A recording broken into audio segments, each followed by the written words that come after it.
Welcome to the Hudson Valley Disc Golf Podcast. This week we got Randy, Alex, Corey, Jaimen, and Jasan. We got a couple weeks worth of leagues to go over, 3 or 4 skip-based events, the Syracuse Open, the Jammer, the Glitch Worlds Championship, some tags, the new PDGA rules. But about an hour before recording, Corey decided to drop some info on Facebook that I think we need to talk about. What was that and how did that come to be, Corey? So I was sitting inside kind of bored scrolling on Facebook, and I think it was the Greater Rochester Area Disc Golf Facebook page. One of their members posted a couple pictures and some notes about how they compiled some data on like what an even par PGA rating roughly was at each of their courses. Maybe there was like 5 or 6 courses and a couple different layouts. So they compiled the data, created a bar chart, and then also kind of plotted it on like a Google Earth image of the area and kind of put like little boxes, little annotations, like where the park. So it looked cool. You could like see like a UDisc style map of the courses in the area and what the ratings were. So I was just sitting here not doing anything anyway. So I figured out fun little 2-hour project. You didn't have work or anything today? No, I had PTO to use, so I got the whole week off. I had to use it or lose it, Pat. You still got jury duty though on Wednesday? Nah, that's all done too. Oh, okay, I've fulfilled my civic duty. So on UDisc, I kind of looked at the map and, reminded myself of what courses were around here and which ones actually get tournaments and leagues, rated round in leagues. So yeah, I created a list of the different courses, the different like layouts that people have played, which included Minekill, JPark, Burbine, Blatnick, Christ the King, Stony Kill, Hazard Creek, Central Park, Shenandoah, Stephen P. Wallace, and Prospect Park. I was going to do Wilcox as well, but then I started thinking about, I was going through, my prior tournaments, and I'm like, every year it's different. You're either playing the beach holes with these holes, or South Hatchet with these holes, or combination of blues and reds. And that was like doing work on a Friday. I just gave up. I didn't care that much. And I don't know how many rounds some of those courses have played. So it's kind of hard to get an average of 1 round or 2 rounds. And so I kind of focused on, I'll say, the greater disc cap area, not maybe the entire disc cap area, even though Wilcox is kind of on the edge. So according to your chart here, Central Park White, that's the easiest course. That means if you go and shoot a par, that's an 850 round, give or take, right? That's the whole thing. This is all like an approximation. So Central Park, that was data used after the redesign from the pool they put in there. So, there was way more rounds on the prior design, but that's not useful anymore. So, but yeah, CPS Whites is, as far as courses that have had a rated round, is by far the easiest, the lowest rated course layout. Does anybody disagree with that? I think that's a pretty safe assumption, right? It's very beginner friendly, right? I think another thing that influences those 2 white layouts is in our local tournaments, the lower divisions are the only people playing those and getting ratings put on it. So there's less of a chance of being dragged up by higher rated people. It just might influence it because MA3 and then, FA2, FA3 are playing it. So the average player rating is also lower. So there's less of a chance of it being higher rated. He only posted it an hour ago. So I figured not everybody had a chance to look at it. You could argue that this is the layouts in difficulty order, right? Yes. They are sorted by difficulty. So I just wanted to see if everybody agreed. Honestly, I wanted to see some knockdown, drag out fights, but, Another reason why I did not go back that far is, I don't know exactly when the course changed. So anyways, I tossed it all together. I thought it would be a fun little exercise, and I don't really think anything was too surprising here. One of the things that was surprising to me, actually, was it was really hard to find JPark West layout rounds. I was going back through a lot of jammers, and I forgot that jammers, we used to play round 2 on the J27 layout. It was more than just 36 holes of golf. But yeah, the most consistent course was basically Stephen P. Wallace. That really has only gotten Paint Bureau Pro Leagues, and even par has been between 7 rounds. The lowest even par was 904, and the highest was a flyer at 916. Blatnick, you never know what the weather's going to be like and how windy it's going to be, so those ratings were kind of all over the place. But yeah, Minekill Orange layout definitely takes top dog for difficulty, just ahead of JPark North layout. Does everybody agree with that? Anybody disagree with that, I guess I should say? They're very different courses, but I think they're both very difficult. I think J North is just a grind the whole time. You're trying to avoid trees and bogeys, and Minekill, you're trying to avoid OB and bad lies. Is it more difficult with Minekill Green and Orange? You can't use Minekill championships, right? As far as what data I used? Yeah. Because they don't play a combination thing, right? So Yeah, so I split them out. I had a Minekill orange and a Minekill green bar, basically. And for Minekill, I used both tournaments this year and last year, both orange and green layout. And I also used this year's Paint Bureau Pro League, which I don't know why I didn't use last year's Paint Bureau Pro League. But no, yeah, the Minekill orange was actually only like 7 points difference between last year and this year. And the green was like 8 points difference. So There were 3 pretty significant changes this year, though. yeah, I was almost kind of expecting to see like a bigger difference, but very small sample size. So Did you try to extrapolate what AMSI would be? Curious for MA1. I might not have. I don't think I used MA1 mainly because I didn't play it. So I was just going through my page. But I can pull that up real quick. I could do it right now. So according to my calculations, on the AM side, the long layout played 995. I put 994. Yeah, that's pretty crazy. Which there's probably some like truncation there for players and how far they can throw. I think a lot of those holes are kind of like push players into a realm where they're not going to birdie it. So best they can do is par. Yeah, that actually, I mean, including that, it kind of bumps it up to a 980 average. that's Minekill orange. Minekill orange, and then adding in the green tee ratings from that same weekend actually brings Minekill green to 945. Okay, that doesn't change either of the positions, but I will say real quick that it seems like the AM side ratings, was it windier that day? They are a little outside of the norm, or the deviation is a little strong with those ones. They seem a little. Yeah, wasn't there some rain too? It didn't rain, but it was pretty windy and like gusty. Yeah. So that really might have impacted them. I mean, that gets baked into the equation. You could have a calm day at Minekill, and maybe it plays more like 970, or it's going to be windy, maybe it plays more like 980. Jay North, in the next few years, I see that rating going down as people get more familiar with that layout and as it gets more broken in. Yeah. Yep, definitely. I mean, I don't see the layout getting harder as time goes on. Yeah. You said orange, you didn't have a ton of data, even though the course has been there a long time. You didn't have a ton of data on that, right? Yeah, because Jason keeps changing it up. Yep. I guess my point is kind of negated in the sense that, that's not the most accurate Minekill orange. It's not like it's not like you have 9 years worth of data for it. Yeah. That's why this kind of stuff is difficult because, somebody can go out tomorrow on any of these courses or any of these layouts and cut a branch that's going to take a stroke or two off everybody's round, or just extend hole 4 at CTK to make people even, more frustrated or something. Just finalize it on UDisc today. Does that seem low, 950 for CTK? No, I try not to worry too much about the ratings because I think the way to make a course rate harder is to make it longer, throw in random OB, or throw in lucky shots. And I think that CTK is in a pretty good spot. And I don't think throwing in a bunch of random out of bounds is going to make it better. There are some places where I'd like to throw in some gold tees and that kind of stuff, but that's going to be a gold layout. I think the long tees at CTK were meant as a blue layout, and so rating around 950 means that an advanced player who is kind of who that course is designed for is going to be shooting close to par to 2 under if they're playing within their rating. So I think that's pretty good. What I like to have a course that has it's like 1,000 to par. Yeah, that'd be super cool, but I don't think it's going to be the most used course. So I got to kind of balance those two things. Yeah, CTK is already out in the boonies anyway. You want to deter them even further by making it 1,000 rated course. Yeah. And Stony Kill, that's pre-storm, you said, right, Corey? Am I correct there? Yep. So like Stony Kill, I only used a few tournaments. Basically 2021, 2022 had a fair amount of tournaments at Stony Kill and 1 league round. So that was the data I used for Stony Kill, unfortunately. Alex, you think that's pretty fair? Yeah, I think so. Yeah, that 935 number is, I think, pretty accurate.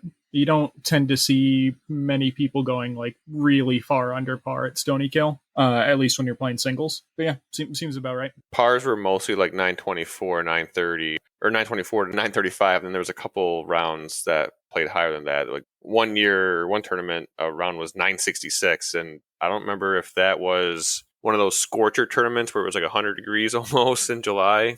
This was 2021 or 2022? 2021, yeah. I think 2021, the scorcher was absolute downpour for at least one of the days. Okay, yeah, that's what it was. I think it rained in the later half of the day too, so the higher rated players got hit by the rain. Yeah. So it like really skewed things. I still think it's interesting. It's an interesting topic to discuss, and it's going to be consistently changing, because nature and shit. Anybody else have any other thoughts on it? Anything that surprised anybody? Heiser Creek 930, does that seem low? No, there's some arguable pars at Heiser that I think, like, if you just knocked some of the eagleable par 4s or par 5s down to like a lower par, then it would look like it was 970 rated for par, but it's just like the same thing, really. Heiser is a place where like you could be not the most skilled person there and have a good day and like kind of pop off, just because a lot of the holes are reachable and it's just a shorter technical course. So if you're hitting your lines, hitting your putts, you're gonna do really well. Yeah, if you cut out like 3 of the holes at Heiser, the average hole length is very short actually. So yeah,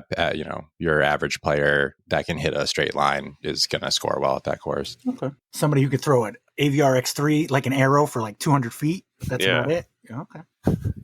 Yeah. And actually, Alex, it was that the Wipeout in March. Oh, yeah. Well, that'll also do it because that was a very cold round. Like the winning score in Open was 2 down over 2 rounds. Yeah, it was a cold weekend in March. I do remember that. All right. Well, I think it's awesome, and I'm curious to see, because I have a feeling this is something that's alive, this chart. You can update this once a year, once every 6 months, and I don't know if there'll be much change, but there would be probably obvious change, no? Yeah, I think so. I'll be interested. I mean, it's already a Google Doc, so I'll just add to it as tournaments come through, and we'll see how it kind of changes. I'll probably have to spruce it up a little bit, like actually include the tournament that I pulled the round from, so I'm not scrambling to find what it was associated with. But yeah, it's just kind of another fun thing to track. Yeah, not bad for super hot day where you didn't want to go outside. So. Mm-hmm. Yeah, and I on that original post in the Rochester area, I remember seeing a comment that someone had asked, like, wouldn't it make more sense to like use UDisc ratings instead of PGA ratings? And that's a totally fine argument, but like most people don't give a shit about UDisc ratings. Like they go to a tournament, they want to know what their PGA round rating was, or if they're practicing a round, they're curious, what is even par, or what do I got to shoot, and it doesn't really translate to UDisc yet. So I didn't know that UDisc had ratings, so I mean, I guess I could have assumed it, but they do now. All right, well, we've got a bunch of tournaments to go over. I did think, though, I wanted to do the last 2 weeks in disc golf. So last week in disc golf, this is from June 3rd to the 16th. We'll double up for each day. So Monday, June 3rd, Colonial Acres Dubs. Christopher Evanchuk and Steve Schultz came in second at -10. Dennis Daly and David Gieslin won it at -11. Then this past week, June 10th, they had 17 players. Tie for second, Dennis Daly and Robert Gerstmann with a -8. Mark Bryan and JJ Knapp also shot -8. Your winners at -10, Joshua Lee and Christopher Evanchuk. Gunks Monday doubles, June 3rd, William Buckner and Devin DeClerc won it at a -7. June 10th, we had a 3-way tie for first place at -4. As far as ties, unless it's not indicated, I get this from UDisc, so I have no idea who won. But the tie was between William Buckner and Ben Vargas, John Horkey and Brian Hauser, and Jackson Quinn and Phil Fragalet. We're going to call him French. He's Fragalet. Must be Italian. Prospect Park doubles, June 3rd. 3-way tie for second at -11. Your winners at -13, Jay Gorsage and Robert Gerstmann. And June 10th, they had 21 players. Christopher Dahl in third at -10. Bryant Smith in second at -11. And Earl Steenberg is your winner at -12. That doesn't sound like dubs, but I didn't look that closely into it. Saratoga Spa Random Dubs had 23 on June 3rd. Tie for second at -12. Mike Zanchelli and Parker Cerrone tied with Tanner Flint and Mike Hicks. But your winners at -13, Tyler Gannon and Tim DeFranco. They had 25 players on June 10th, a tie for first at -13 between Joe Thorpe and Peter Hodge and Bobby Hallam and Cody Konai. Tuesday, I get to not talk for a minute. We had week 12 and week 13 of J-Dub's points. Corey, I know you probably don't have all that information, so I do have at least the winners if you need anything. I got it all, baby. Oh, I like it. What do you got? So, yeah, on the 4th, we played J North. I don't remember if anything special happened that day, but myself and JPark local AT, Andrew Teague, came in second with a 47. Why does that say 15 down? Because that definitely didn't happen looking at disc golf. I got 11 down. 11 down? Okay, yeah. Oh, right, yes. Let me take this back because I never actually finished out this disc golf scene page. Wasn't this a tie and then you went to Yes. Okay, hang on. I need to actually. Sorry, I got to pull up my Facebook page. I actually talked about this because my disc golf scene page is a little messed up. You guys remember when he said he was ready for this? So week 12, June 4th, we played Jay North. Justin Mucelli played with Austin Swartout, and they snagged the birdie bank. CTP, I don't remember who that was. Actually, no, it was Chad Bendriza. Okay, I wrote that down. So then came down to myself and Andrew Teague, AT, and Justin Mucelli and Austin Swartout in a playoff, which we played 5 holes, 8, 9, 10, 11, and 30, and then these jabronis finally pulled it off. I was getting my weeks confused. I thought it was a different week. So anyways, on the 11th, we played Jay South. Justin Mucelli got the CTP that week on hole 3, which is a par 4, and it's kind of like you throw it out to a landing zone, it kind of fades off to the right, and then you throw another shot like dead straight to the basket. So I thought it'd be fun if we could see who can make it the farthest down the tunnel for the CTP. Because anyone that throws far, they could just a crazy tree kick and just be nowhere near the basket or even the landing zone. But that didn't deter Justin Mucelli. He took the CTP on that one. And then he also took the win down with Joe Jaskulka over myself and one half of Camel Case Corey, Brian Monahan. And we also tied Brendan Sisk and Kyle Denman for second place. So Justin, 2 weeks in a row, pulling off the win. With the CTP, does the person who threw it win it, or do they split it?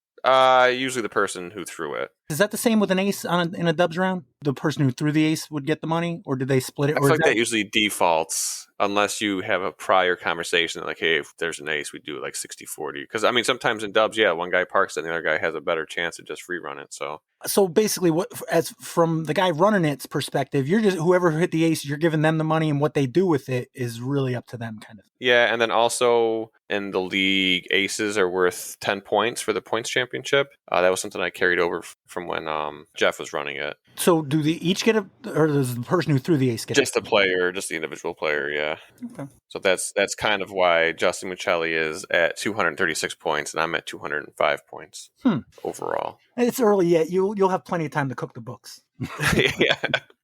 So what's the layout this week, Corey? This week, since it's around the time of the solstice and we hit the most daylight, we're playing the 27-hole layout for this week and probably next week. And we're going to start at 9:15, a little earlier, and hopefully that's enough time. If it's not, then we'll start at 5 o'clock the following week. Hopefully it went well. I'm sure it did. It usually did. Yeah. Only 3 people passed out. So CTK Singles League, how'd that go, Jaimen, the last 2 weeks? See if you remember any of that shit. I write everything down on a notepad and leave it in a clipboard in my car, so I don't have any actual information. With all the bricks that you're moving out to a hole? No, those are on my deck waiting to go in my car. I could tell you June 4th, I had Jay O'Leary at -1, Bobby Hallam at even. Does that ring any bells? Yep. Oh, I'm looking at it. I'm looking at their scores, but I don't know what that translates to with their handicaps too much. I know that Jay won that week, and that's it. We had 9 people. Everything went super well. With CTK, since the blue layout tends to be, more challenging and long, where I'm always like nervous about daylight. So we're well into the comfortable with finishing way before it's dark time of the year. So we're going to move the start back to 5:30 for tomorrow and the following weeks, probably until mid-July. And then the next week on the 11th, I think we had 7 people, and we had Peter Hodges come out, whose name you just talked about, and Spa Dubs. He's a up-and-coming player. He came in, I think, with a handicap of like 2 and shot 3 under and just blew everybody out of the water. But it's good shooting. And we've now switched hole 4 to the long tee, so we'll start doing that tomorrow, and hole 5 to short baskets. So Kisco Tuesday dubs, June 4th, we had second place was Mitchell Pipes and Jason Kahn at -11. And your winners at -13, Riley O'Neill and Craig Henninger. And I believe it's been a couple weeks now, but I think Henninger even had an ace in that round. June 11th had 16 players. Sean Ryan, probably playing Cali, came in second at -12. And Riley O'Neill and Will Tyler won it with -13. Wilcox South Hatchet dubs, Tuesdays. June 4th, they didn't have any, or at least none that I found. June 11th, they had 20 players, though. Tied for second at -9, Scott Mosier and Scott Duncan, tied with Nick Warren and Jason Novak. But your winners at -10, Dylan Brown and Alden Slack. Skyland doubles. June 4th, Mike Vies and Elijah Morgan came in second with a -7, and Sean Velastro won it at -9. June 11th, Sean Velastro and Steve Brinster won it at -13. Wednesday, Stony Kill Random Dubs. Were you there June 5th, Alex? I was there June 5th, and I played pretty well. Not perfectly, but I was paired up with Travis Bashore. So obviously, a classic Stony Kill pairing Power right couple. Had 2 or 3 aces, I imagine, during the round? Yeah, I mean, he was running them all night, but didn't find any for us that night, unfortunately. But then, of course, we also had Andrew Durrell and Josh Weinstock as another really strong pairing that night. So they ended up taking it down. But we ended up in a 3-way tie for second at 9 down. But the winner was at 11. So can't complain too much about losing to an 11 down. But, when it's somebody like me and Travis, feel like you should do a little bit better. But we had fun, and that's the important bit with doubles. Did we mention 27 players? I don't know if we did, but now we did. To me, that's pretty good. Yeah, no, 27. We've been floating right around that number pretty much all year.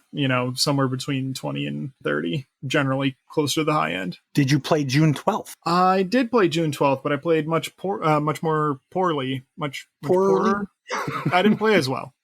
So I ended up paired up with Devin Lamke, who's a staple at doubles. Had a fun time playing with him, but we only shot 6 down. Sam Richter and Kenneth Wall ended up winning that one at 12 down. Kenneth Wall, I believe, was a newcomer from Texas or something, and I'm not sure if he was just in town for a little bit or if he's sticking around for a while, but whatever it was, he ended up playing pretty dang well. Nice. Anything else of note? Nothing too fancy. I don't think there were any big aces or anything like that. No, pretty calm. All right. Also on Wednesday, Shen Creek Dubs, June 5th, we had 26 players. Tied for second, Jesse Nyman and Jay O'Leary tied with Peter Fitzgerald and Joe Karen at -10. But Dustin and Terry Hudson took it down at a -11. June 12th, they had 16 players. Second place, Chris Evans and Joe Karen at -6. And your winners, Jesse Nyman and Cody Miller, shot a -10. Also on Wednesday, we had Deadbeat Dubs, June 5th. Deadbeat Doubles was won by a retired single person who had no particular other place to be today. I don't know who that could be, but they won. Congratulations to that player, that unnamed player. And then June 12th, 5 players shot yellows. Evan Kehoe and Mats, I'm thinking that's the last name, took it at 11 down. And the birdie bank is still kicking. They've been doing work every day, so I think for all I know, they're doing doubles every day. So if you haven't gotten out to FDR recently, get some work in. Also, on Wednesday, we got Paint Bureau Pro League. Did anybody play, is it week 6? Let's see. I see Jason on there. Oh, yeah. Jason played. I see Randy Bemis. Mm-hmm. I don't see Corey Cook. Oh, I'm on there. Oh, you are? Oh, wait, 2 weeks ago. 2 weeks ago, yeah. Nope. This was SPW? Yeah. I got screwed by jury duty. I Yeah. couldn't make it in time. Any good story about that? Was he guilty? I'd have to kill you, Pat. Wow, okay, fair enough. No, I don't remember. That's cool. How'd you shoot, Randy? This was, you said SPW? Yeah, SPW. So this was my first night playing with Josh since I started playing in the league. So that was nice. Other than he had a phenomenal round and I couldn't seem to make the putt stay in the basket, but it was a good time. I was with Kyle Denman as well. So Josh and him were hitting putts all night. And I think I shot 1 under. And I managed to hit a circle's edge putt to finish my round just to get 1 under. So I don't know. It was a fun night. I think Jason might have a better story. I saved him for last. How'd you do, Jason?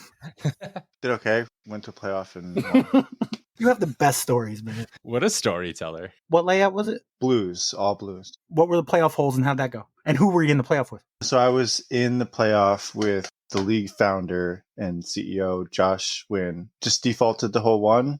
This was a couple weeks ago, so you test my memory. Do you remember how many holes it went? I think it was 3. Yeah, because I remember thinking, if we pushed on 3, I got a pretty good shot at taking Josh on hole 4. But I ended up hitting a pretty good putt on hole 3 to take it. See, that was good. I jogged your memory a bit and you had a good putt. Yep. Yeah, it was a fun round. I think it was good weather. I got another tower badge on my bag, so happy to rock that. And Josh also overpaid me by $15, so that worked out. But I ended up giving it back to him the next week. Where was it this past Wednesday? Central Park, Schenectady. I got a funny story there. For the first time ever in my 10 years of playing disc golf, I forgot my bag. And I was halfway there from traveling from Gilboa. and I messaged the group. And then Harry didn't get my message, but when I got there, he gave me a couple beers from North Carolina that he had. He saw me like putting discs from other people in this book bag. And he's like, oh, you need like a bag or something? I was like, yeah, I didn't get my message. Like, I forgot my bag. And he happened to have a grip bag extra in his car with some discs in it, and mostly Latitude 64. But yeah, it was interesting playing around with discs that I've never thrown before, and did okay overall. And if Tyler Calzada ever wants to get rid of that Halo Destroyer, I'll gladly take it from him. What putter did you use, Jason? Oh yeah, how could I forget my putter?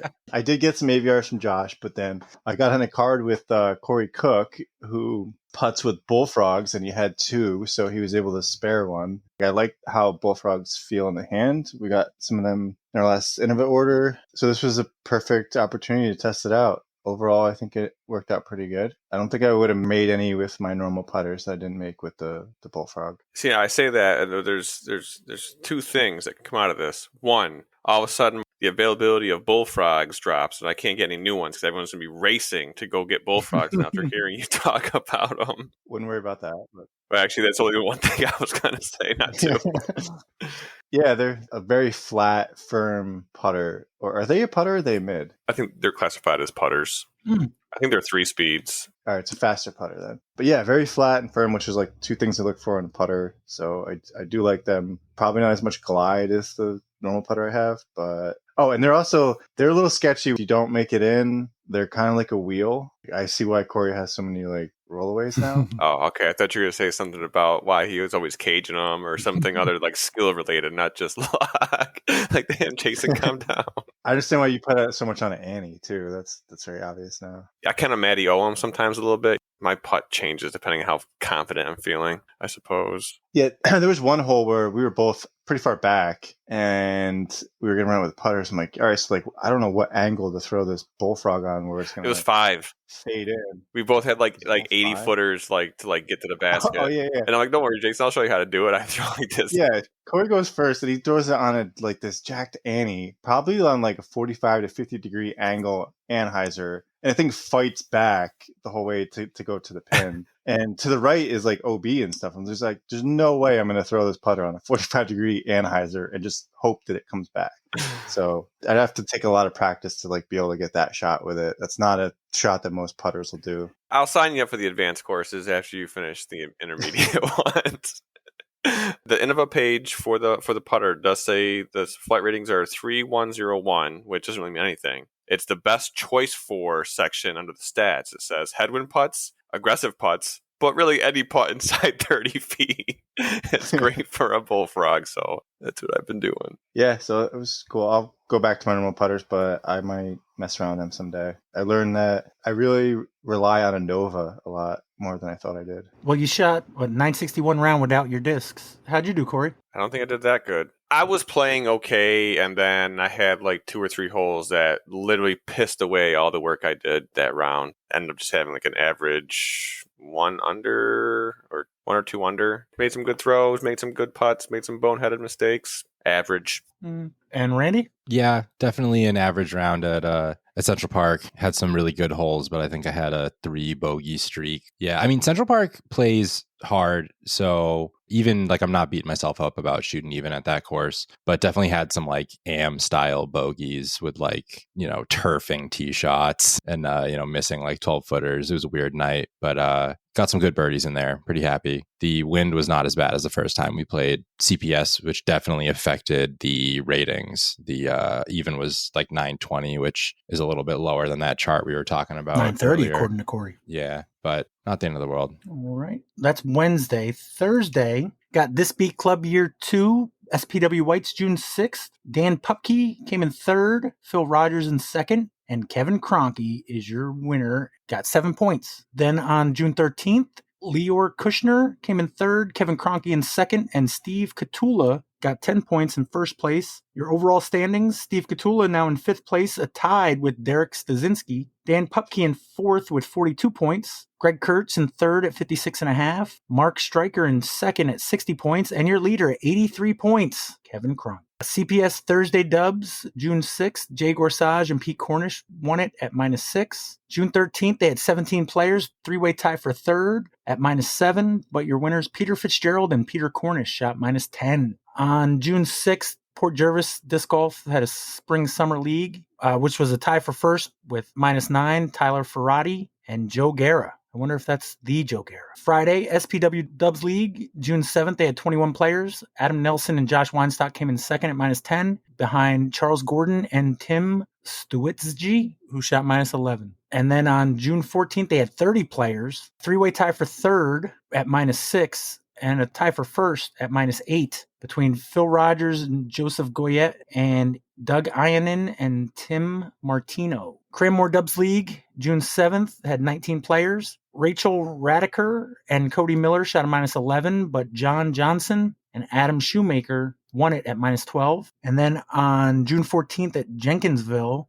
had Cody Miller and Joel Davis in 3rd at -8, Joseph Riley and Mark Meinrinken in 2nd at -10, and your winners -13, Tim Savio and Cody Konai. Saturday, June 8th, Port Jervis Disc Golf had a traveling monthly in Papacating. Has anybody played that course? The new course in Papacating? It's more in my neck of the woods, but I know you guys travel. Nope. Not yet. I think Dan Doyle at least helped in some regard. That's why I was wondering. Jared Blasdell came in 2nd at -5, and Tyler Ferrati is your winner at -8. Sunday, June 9th, Skylands had its June monthly at Warwick. They played blue to silver. C-Pool, which is under 850 rated. Matt Leonard won that at +6. B-Pool, 850 to 920 rating suggestion. Tie for 2nd at even was Noah Polsky and Troy Andretta. And your winner at -2, Jacob Driscoll. And the A-Pool, which I assume is 920 and higher. 2nd place, -6, Steve Brinster. And your winner, Craig Cutler at -10. Discap Sunday Tag League Jammer Prep, J South 18, June 9th. 3rd place was Peter Cornish at +9. 2nd place, Kathleen Bemis at +7. And Kenneth Wall, who must be in town from Stony Kill, won it at +6. And then this past Sunday, Discap Sunday Tags, Colonial Acres had a tie for 3rd at -2 between Terry Hudson and Mike Zanchelli. 2nd place, Ryan Yadow at -4. And your winner at -7, Peter Lauber. And don't forget about Shen Creek Sunday Upshot League. All right, Syracuse Open. Just a reminder, Randy, you were busy helping run a tournament, but Alex, Corey, Jaimen, and Jason, you guys all played at Syracuse. I'm most curious to hear about everybody, but I want to hear about the bag. I mean, Jason, how many tournaments this year have you played in the MP40 division? Is it a tournament by tournament case? How does that work? So this was my first MP40 tournament ever. I'm eligible this year because year in which I turned 40 is this year, even though it's in like 6 months. So I'm eligible for MP40. I didn't really plan on playing a lot of events in that division, but there's 10,000 added cash. So if you look at the payouts between MPO and MP40, there's a huge difference. In fact, if I played MPO at Syracuse, I don't think I would have cashed at all. And finishing 3rd in MP40, I got like over $400. So good incentive there. You play the same layouts as the MPO division? Yep. We played in a different pool. So I think we switched courses in the morning and afternoon on Saturday, but same layouts. Yeah, it was my first time playing the Syracuse courses also. I got out there Friday night, got to play Clay East, which I'm glad I did because that's a very wooded and technical course with some really bad roughs. But I played well. I played that first Saturday morning. Actually was in the lead for MP40. I was able to hang on to the lead after round 2, which was Clay West. I had played a couple holes, I don't know, maybe like 5 or 6 with David Koch and Kate Clay the night before. And then Sunday I played Van Buren totally blind and got destroyed and fell down the 3rd. But still happy overall with the weekend. I liked the courses. They were better than I thought they were going to be. And it was a pretty good experience for my first MP40 event. Did you play any board games over the weekend? We both reminded each other, Jess and I, to bring certain board games that we wanted to play, and we forgot them. But I don't think we would have probably played anyway, but it was kind of a bummer because we were looking to play some games. All right. Corey, how was your weekend? It was good. Yeah, so I went out the day before. I got out there and met JP Hafner and Jason Gorsage. We practiced one of the courses and they were calling for some pretty heavy and crazy rain. I floated the idea of like, well, Destiny USA and the mall is not that far from here. We could go race go-karts, then hit up TGI Fridays if we wanted to.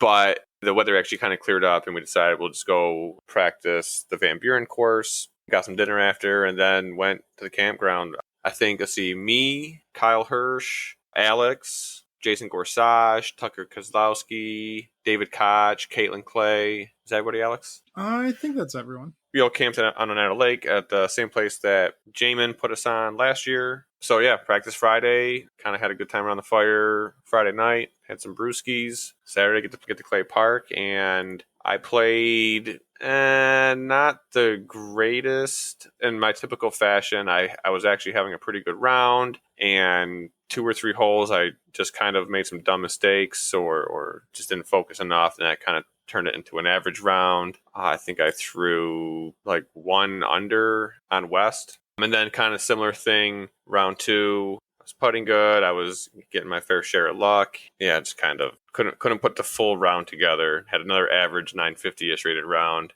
And then same thing, Saturday was Blair party. So we went to the restaurant afterwards and had what was left of some free food. Went back to the campground, rinse, repeat, had a couple beers around the fire, cooked some dinner, went to Van Buren. And that's when Van Buren is a fairly open course for most of it. And the wind was just ridiculous. It was tee times and they were all spaced out like 10 minutes apart. And a few of the holes just turned into major backups as like some people were trying to like throw over trees and crash near baskets, and the wind would just blast them off into Narnia, and they had to look for the disc for a while until you call 3 minutes, and it turned into a slog. And that kind of, I have a hard time playing with really long backups as my joints start to get a little stiff. Getting old myself, not quite MP40 eligible, but so I just overall had a pretty average weekend. I think I averaged my rating. So could have been worse, could have been better. Still fun though. Nice. Alex, did you play MPO or MA1?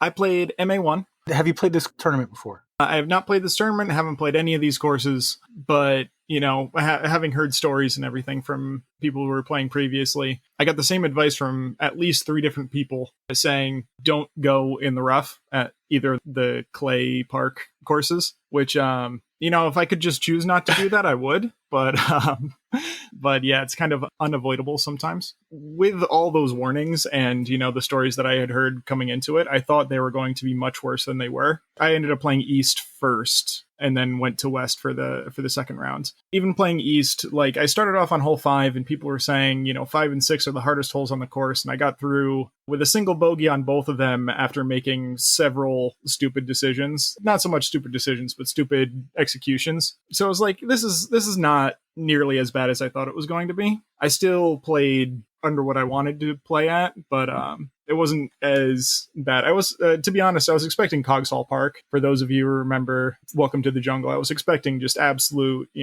super tight lines everywhere and, just absolutely unforgiving rough and everything. And there was definitely some points when I was very much stuck in the rough and had nothing to do but pitch out. But for the most part, it seemed like if you hit your lines, you were in good shape, and none of the lines seemed like they were totally impossible to hit. So I wasn't too upset with that. Then West and Van Buren were both very open courses. Like Corey said, Van Buren, it was super windy, which definitely threw me off. But I had some really good shots on those and, got to stretch out the arm a little bit, which is always a good thing for me. So this is definitely a tournament that I'm looking forward to next year and hopefully playing a little bit better than I did this year. Yeah, all in all, it wasn't that bad of a set of courses to play blind. I felt like the par 4s got the best of me. They were pretty straightforward, and if I had known where to land, I think I would have been in position to birdie as opposed to scrapping a bogey. I had some helpful card mates. I didn't mention that, but all of the people I was playing with all weekend were,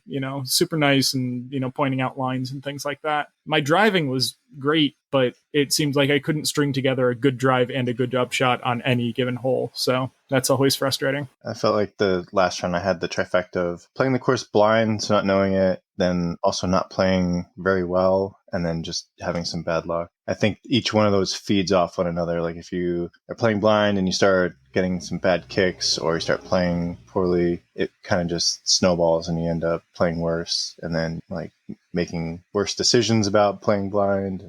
It's pretty easy to get off the track. Yeah, no, I'm definitely with you on that one. Yeah, there was one hole, I don't remember which number it was. It was like on the front nine. It was a par 4 with all these like bushes in the fairway. Oh, was that Van Buren? Yeah, Van Buren. It's hole 6. Yeah, I know exactly the one par you're talking 4 about. before you turn Yeah. around like a 180 and go along the pond. Yeah. So my drive, it was not a great drive, but I like landed like in the middle of a bush. So I pitched out to basically behind another bush and then threw a pretty good upshot to where I thought the basket was, and I got to circle's edge in another bush. And it just kind of felt like the whole course was like fighting me. Yeah, I definitely liked the Clay Park courses more than Van Buren. Really? Yeah, it wasn't like Van Buren was terrible, but it like coming from Clay Park, which were like super immaculately groomed and everything, it definitely felt like a step down. There were some epic holes at Van Buren, a lot of elevation. 4 is like my favorite hole because it's like a Lord of the Rings, like Hobbit style, like fairway with like a babbling brook coming through it, and the OB, and That was a really cool Yeah, that's like, Yeah. it feels like Warwick, but that hole is like calendar worthy. All right, so Jaimen, what do we got you at? Is it a 5 tournament cash streak at this point going into this tournament? No, I don't know. Yeah, me either, but I'll pretend I'll put the number in, like I'll try to fix it. But the question is, did it continue? How'd you do? Overall, I did okay. Day 1, I did stellar for me. I was really excited. The day before the tournament, I had gone on a field trip with the middle school band, and it was like a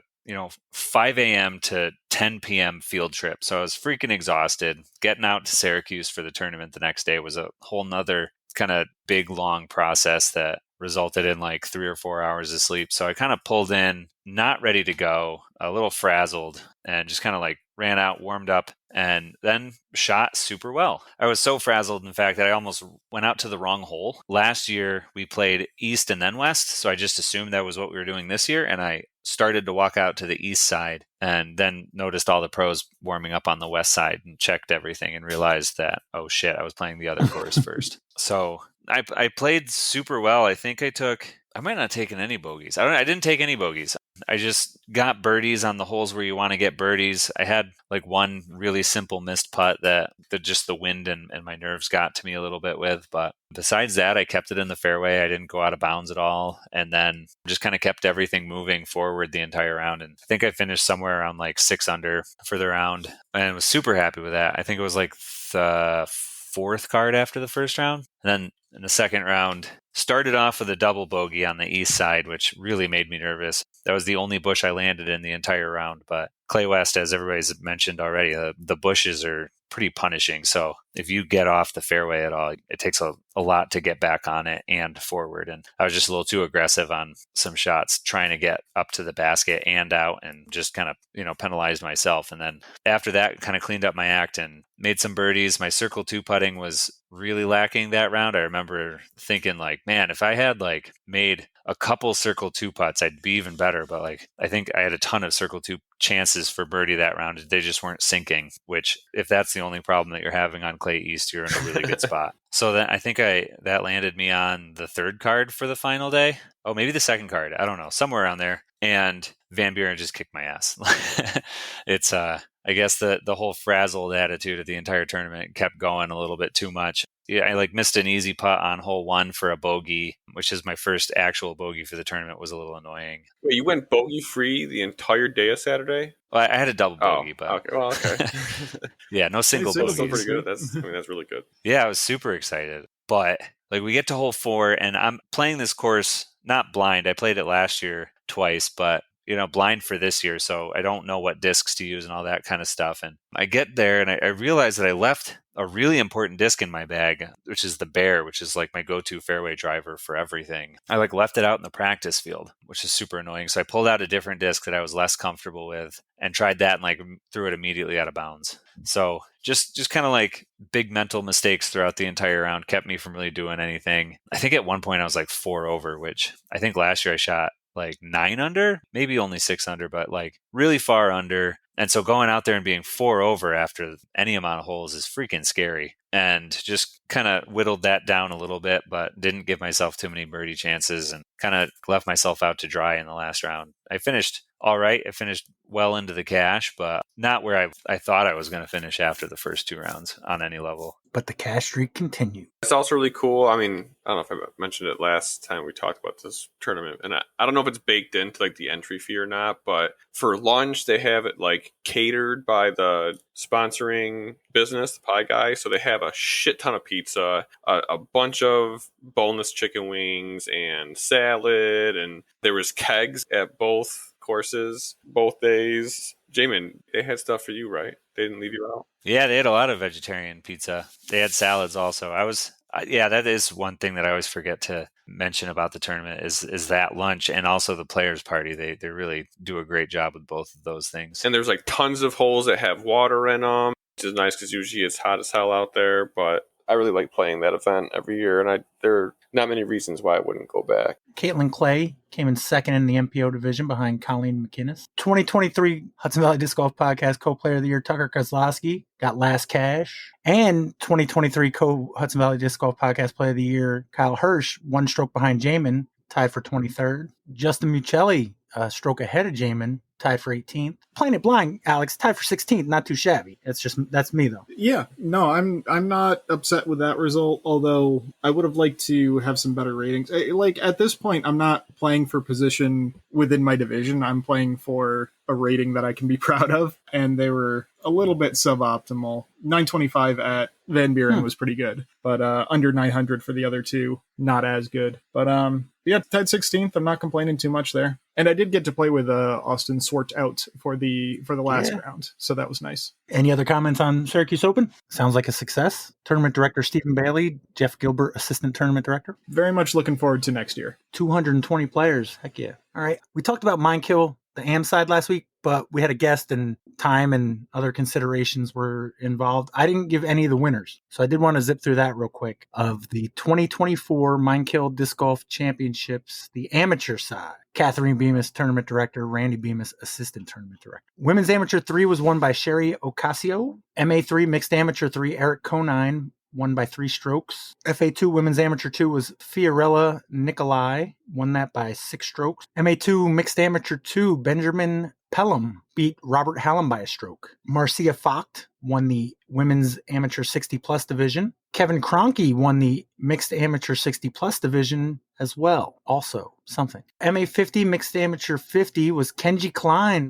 beat Todd Lawrence. MA40 Mixed Amateur 40, Tomas Soles beat Harry Brown by 6 strokes. FA1 Women's Amateur 1, Megan Mercier beat Julie May Marger to win that division. And the MA1 division was won by Nick Warren over Ethan Hatters by a stroke. Any last comments on that, Randy? I talked to Nick and Ethan after that round, and I mean, I was watching scores as well. They were battling pretty much the whole time, and I think I heard Ethan had like a dead center spit out that turned a birdie into a bogey on, I want to say, maybe 16. So like Ethan was holding on to it the whole time, and then I think that was what flopped the positions, and Nick was able to hold on to the win. So good competition up in MA1. And not to mention Danny White tied for 3rd after helping set up and not really being prepared to play a tournament that day. So not too shabby. Yeah, he had a good day. Right. Okay. There was a tournament this past weekend. This cat presents the JPark Jammer. Now I got to do my Roman numerals. 16, driven by Innova. Jeff Wachowski, tournament director. Alex, did you not play? I did not. I was in Crown Point this weekend with family and some family friends camping and playing some disc golf, but wasn't able to play the Jammer. All right. Well, I'll work my way up to you guys. FA3, the Women's Amateur 3 division, was won by Krista Kovac over Kat Bachman. MA3, Mixed Amateur 3, Ben Pickering edged out Lucas Kotleski by a stroke. Carletta Darling won the Women's Amateur 2 division by 4 strokes over Amanda Dunbar. Peter Hodge won MA2 by a stroke over Willie Harrison. Peter Hodge shot -1, Willie Harrison even. Marcia Focht won the Women's Amateur 60 Plus division. Mark Ungerman edged out Kevin Kroenke in the MA60 Mixed Amateur 60 division. MA50 was, once again, is that Kenji Klein again? It is. Oh, move up. He beat Ron Tyre by 4 strokes in the MA50 division. Women's Amateur 40, Christy Petit over Lisa Lundquist. I'm just assuming any Lisa L nowadays is Lisa Lundquist, so she came in second. MA40 mixed amateur 40, Tomas Salez by 2 strokes over Jacob Driscoll and Brian Bettit. I was there. Yeah, it was kind of weird, Pat. Like I feel like I only saw you like a couple times between like the staggered start and just everything else going kind of nuts. I feel like I only saw half the people. I really shouldn't have signed up for this tournament. I'm not really, my game is not ready for it. My backhand is not. I did start watching some videos that Jason suggested, and I've been practicing, but not enough. I'm getting older, so I slept wrong and I hurt my back, so I haven't been able to practice as much as I would have liked. I looked it up. I haven't actually played a tournament. I haven't played 2 rounds in a day since in 2022, Jason, Jess's tournament, the doubles event. What's that? The space theme? Yeah, the space themed tournament. So one of those rounds, or maybe both of them, were from the short tees, right? The whites at JPark. I think they were the same both rounds. But they were both from the short tees. No, you might be thinking of the Friday League. The space one was from like the Safari layout, so we combined holes. Yeah, Jesus, Pat, you're talking about not playing 2 rounds in a day, and the last time you did it was the Safari Gold layout, which is like, no wonder, Yeah. yeah. holy shit. That's like 8,500 feet. Yeah, exactly. With my wife. Yeah.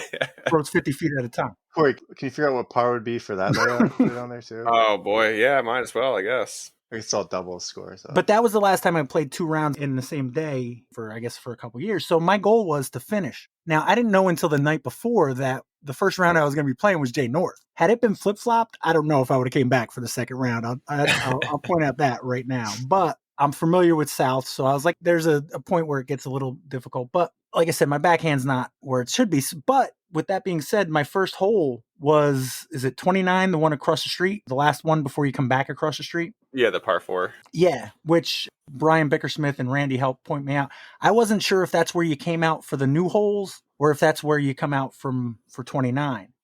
Brian Bickersmith was out there directing everybody, and Randy was helping. They were like, looked like traffic cops for a minute. But I started on 29, and I'm like, oh, great. I'm basically forehand.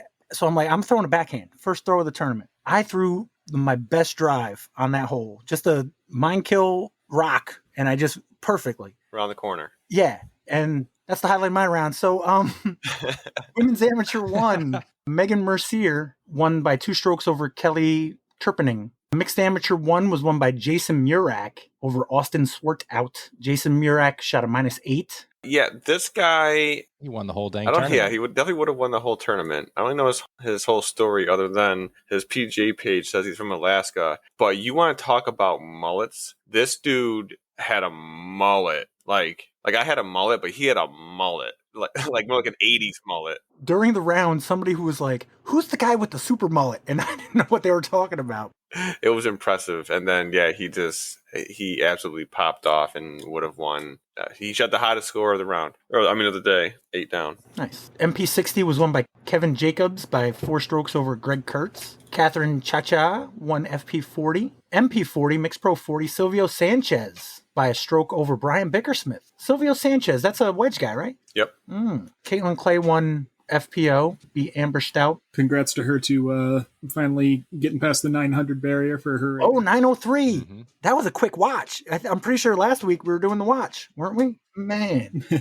Something like that. Yes, congratulations, Caitlin Clay. Before we go to the MPO, the last comment I want to make, I finished the round and I was okay. But the reason you didn't see me so much, Corey, was because I got there late and I ended up parking all the way at the end by the river. So I finished the hole before 29. So I just kept walking straight. I went right to my car. I talked to Jason because I was like, I saw people going to their tee pads and I'm like, oh crap. Do I have like 15 minutes before we start the next round? And he's like, no, probably 2:00. And then I saw Randy at Cumberland Farms and he said the same thing. So I was like, okay, cool. But then my starting hole for round 2 was hole 9. Oh, right over there already. I'm not walking all the way back to the pavilion just to walk right back to where my car's at. So I just hung out in the car and then I finished right there again. So I'm like, yeah, the worst, all I did was I left my tag. So, but yeah, no, I was done. Get that back.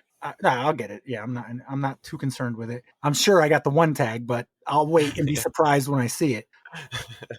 But I achieved my goal. I finished the round. I could have played much better, but that's cool. I got to practice. That's all. I don't practice. So the MPO division, let's see. Randy, how'd you do? Well, I'll start at the end where I shot exactly my rating over the 2 rounds. But I think as different as the 2 layouts are, I played north very relaxed. and, like no worries, even though there's like 1,000 trees out there. And then I played South, like under the pressure of having to score, because South is a layout you like have to score on. So, I mean, I finished the first round playing on a card of 3, and that card was super chill. We knew we were going to have a backup on every single hole. So like, we were sitting, chatting. It was just a really good vibe, actually. So, I mean, I got out of the woods at 1 over, and I was in like a 3-way tie, I think, for 6th with like Corey and I don't know who else. But, really happy. And then we play South, and I did something I haven't done before where I had like sunblocky fingers, and the first hole, my upshot just like flopped out of my hand. Yeah, thanks, Corey.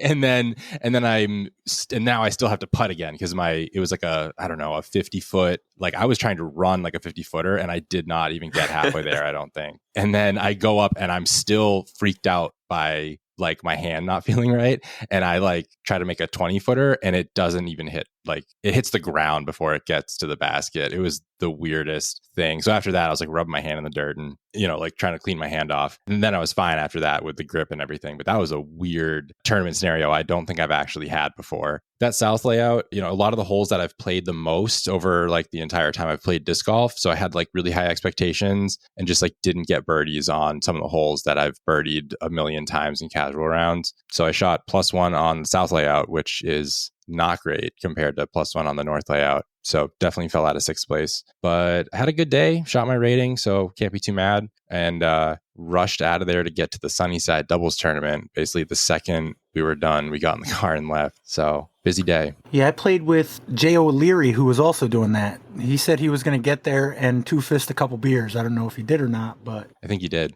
I don't doubt it. All right. Jaimen, how'd you shoot? Poorly.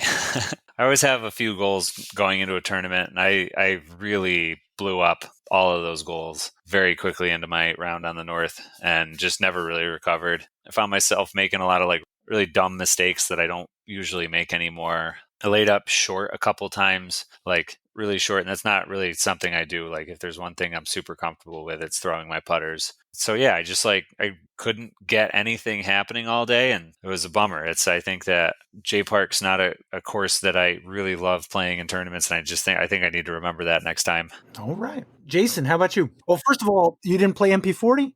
No, I should have in hindsight, but I would have made extra $250. I've won the Jammer a couple times back in the day, so I felt like I had a shot at MPO and wanted to try it. And overall, I thought pretty good, like a little bit over my rating, and took 5th, so happy with that. Nice. Yeah, 976, 975. Sounds, pretty consistent, I'd say. Yeah, I had a lot of birdie looks. Like I felt like a really good round, especially on North. I started on hole 15 and had a circle's edge birdie look that I missed, but that's not one you get too many looks at. And there was a bunch of holes that normally I'm happy with par, and I was getting putts on them, so it felt pretty good. Nice. I do have a rules question. You guys probably know what I'm going to ask you about, but nothing else really eventful, right? That's everybody? That's all I heard of. Yeah. Okay. So what do we got? No. So Corey, how did your round go? My round went pretty well. I spent the days prior trying to get some last minute course cleanup done, rebacking some holes, doing some trimming, pulling some saplings and stuff, just trying to get that last minute course karma in. So then actually Friday, myself, Brian Pickersmith, and one half Camel Case Corey, Tim Goyette, went out to do some final like tee-pad sweepings and weed whackings and button some last things up. So I'm not sure if course karma is real or not, but I might be turning into a believer after this weekend. So yeah, I played on a card round 1 with Kyler Calzada, Joey Andarza, and Andrew Durrell. So it was a pretty good card. The beginning of my North round, I started just ahead of Jason on hole 16, which is a section of the new holes that were added in the last redesign. That stretch between 14 and 19, I think, is like the hardest stretch of any part in the course of all 36 or 38 holes. So getting just out of that section, like even par, is usually pretty good. But I took 2 bogeys in that section, which kind of set me back a little bit, but I wasn't too concerned just because how difficult that part is. As long as you can get birdies in like the next 5 or 6 6 holes. So I was able to get through like half my round at 1 over. I was able to par the par 5, which always feels good. And then coming back out across the road, I have 4 holes left, 12, 13, 14, 15, which each one of those they're tough birdies. You know, they're not getting hit all the time. So I was able to park hole 12 for a birdie. Hole 13, we had a little bit of a tailwind, so I had to pull out my trusty 159 gram Halo Beast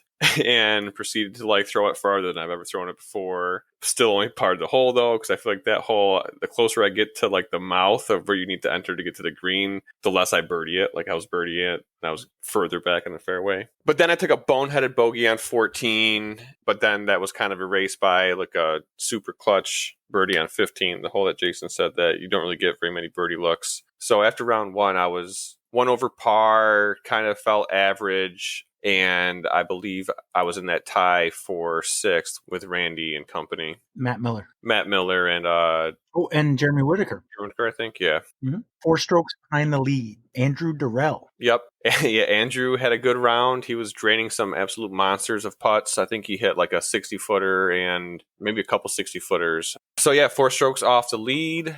I didn't really eat much on lunch. I saw Kyle Hirsch was going up to throw a couple holes, so I just kind of kept it moving, which probably saved me because as soon as I sit down or stop moving, that's when like my ankles start to lock up and I start to get sore. So kind of just kept loose. Going to round 2, playing the south layout, and I start on hole 2. First hole, I drain like a 40-foot putt with a headwind, and for some reason, like that putt, it just felt like it was gonna be like a clean putting round, even though the last round was a little lackluster. I think some of the warm ups and the practicing I was doing between rounds really helped me kind of lock it in. Crossing over into the woods is another section where like you kind of want to these other 4 new holes that were added on the south layout. Coming out of there, like even, might get a bogey, might get a birdie to wash it out with, usually feels pretty good. Unfortunately, I bogey hole 3, which is my only bogey of the round. I save a crazy birdie on hole 5 with like another 45-foot jump putt up the hill. Get to hole 7. Again, this time I drain like a 60-foot putt after like a short throw off the tee pad. But then I get to hole 8, which is the one that you kind of, the par 4 that's up on the rock near the driveway. The tee pad's by the driveway. And at this point, the wind is really whipping. So I kind of get out to the normal landing zone, which is like, I don't know, probably 280 or 300 off the tee pad at like the last tree in the fairway. And I'm having a hard time deciding like, what am I going to throw to the basket with this wind? So I decided to like flick a Toro and completely shank it. Like it was all hyzer, had the right speed, but it just completely missed the line and actually travels down the path that you take to get the hole 9's tee pad. So when I go up to my disc, I see that like someone had put their marker on my disc and my disc was in front of their tee pad. So I'm like, great. Someone was teeing off as my disc came in errantly and I probably almost hit him or whatever. And then I come to find out it was Jaimen. So I'm like, great. I'm like, David, I'm sorry if my shank messed you up on this hole. I totally didn't mean it. And I feel like someone's like, oh, you didn't mean to throw it on the wrong or onto this on this tee pad when the basket's way over there. But I think Jaimen said he had already thrown. He was just watching his disc when my disc almost hit him. Yeah, it worked out well. I think the only thing that hasn't worked out well is I don't know if I've gotten that mini back. I gave it to you. I ran up to you. Oh yeah. Oh, you did? Okay, all right. I haven't actually checked my bag, but I don't remember. So I was like, wait a second. Because it was an 80K disc mini, so at first I thought it was Kyle. So then I was like, well, I automatically don't give a shit anymore. But then when I was running back, it's like, that's Jaimen's. I'm like, oh, God damn it. Now I care. So I saved that par, and then I get to hole 11, which is kind of across the field. The basket's on like a little hill, a little mound. And this is usually a hole that people break my balls over throwing a fairway on when everyone else is like, oh, you can reach it with a putter. And I usually just throw this hyzer soft with a fairway that kind of fights the wind. And for my real like first ace at JPark, it just smashed the chains. I wasn't even really sure if it like stuck for a minute. Your first ace? At JPark. That's surprising because that's probably the course you play the most, correct? Yeah, believe me, I am well aware. There's a lot of times I'm like, how have I not aced this hole yet? How many times I'm scared? I take that back. I did ace one of like the white tee pads. How many ace holes are there at JPark, in your honest opinion, based on all 30, 40 holes that they got? I would probably say at least 15 of them, just without actually going through it. If not, maybe more. Okay. No, I was looking for like a gut answer. That's a lot. Yeah, I would say at least half of them are aceable. I mean, like all the par threes are technically aceable. But 11 is the most aceable, correct? Shit, it's got to be. I mean, there's like some branches above it that could like kind of block it, but if you don't ace it, it's tough because there's trouble on the left and right. If you throw hard enough to reach, if you're not accurate, you can be in trouble. Yeah, you're gone. You're going to be long. I think I've definitely seen more aces on other holes, not hole 11. Like I think I've probably only personally witnessed 2 on 11, maybe 3. And I think I've seen at least 2 on a couple of the other holes in the woods. Some of the shorter ones that are good forehand lines. Was that the only ace of the day? It was the only ace of the day, and it was worth $240, which means there was a lot of people that didn't pay in. Oh, I paid in. Yeah. But I'm going to be finding those other people that didn't, and I'm going to send them an invoice for $2. I want my $2. Yeah. I got skimped out on $40. So the ace was great. It helped push me up the leaderboards just a little bit further. But then I thought after that, like, I'm just going to start blowing this round. After 11, you make a U-turn, you play hole 30, which is kind of like the same exact hole, just a little bit backwards. And the basket's like in a cove of the woods instead of out on the mound. And I throw a terrible shot. Like, there's no way I was going to be able to follow up the ace with a great shot. But this was like a bad shot. Somehow I was able to save par from a really bad location. At this point, I don't remember how far back I was in the leaderboard, maybe 3 strokes still, 2 or 3 strokes. Get to hole 33. I get that one to like 15 feet. I birdie that one. Hole 34, I throw a roller that gets around the tennis court. And then where Jason had moved the basket a few years ago, there was like kind of like a straight line that was a little clustered. So when I was cleaning up the course a little bit on Monday, I kind of opened it up a little bit just because it's kind of asking for it. And it's probably the preferred method of getting to the basket if you were far enough down the fairway. So I try to go down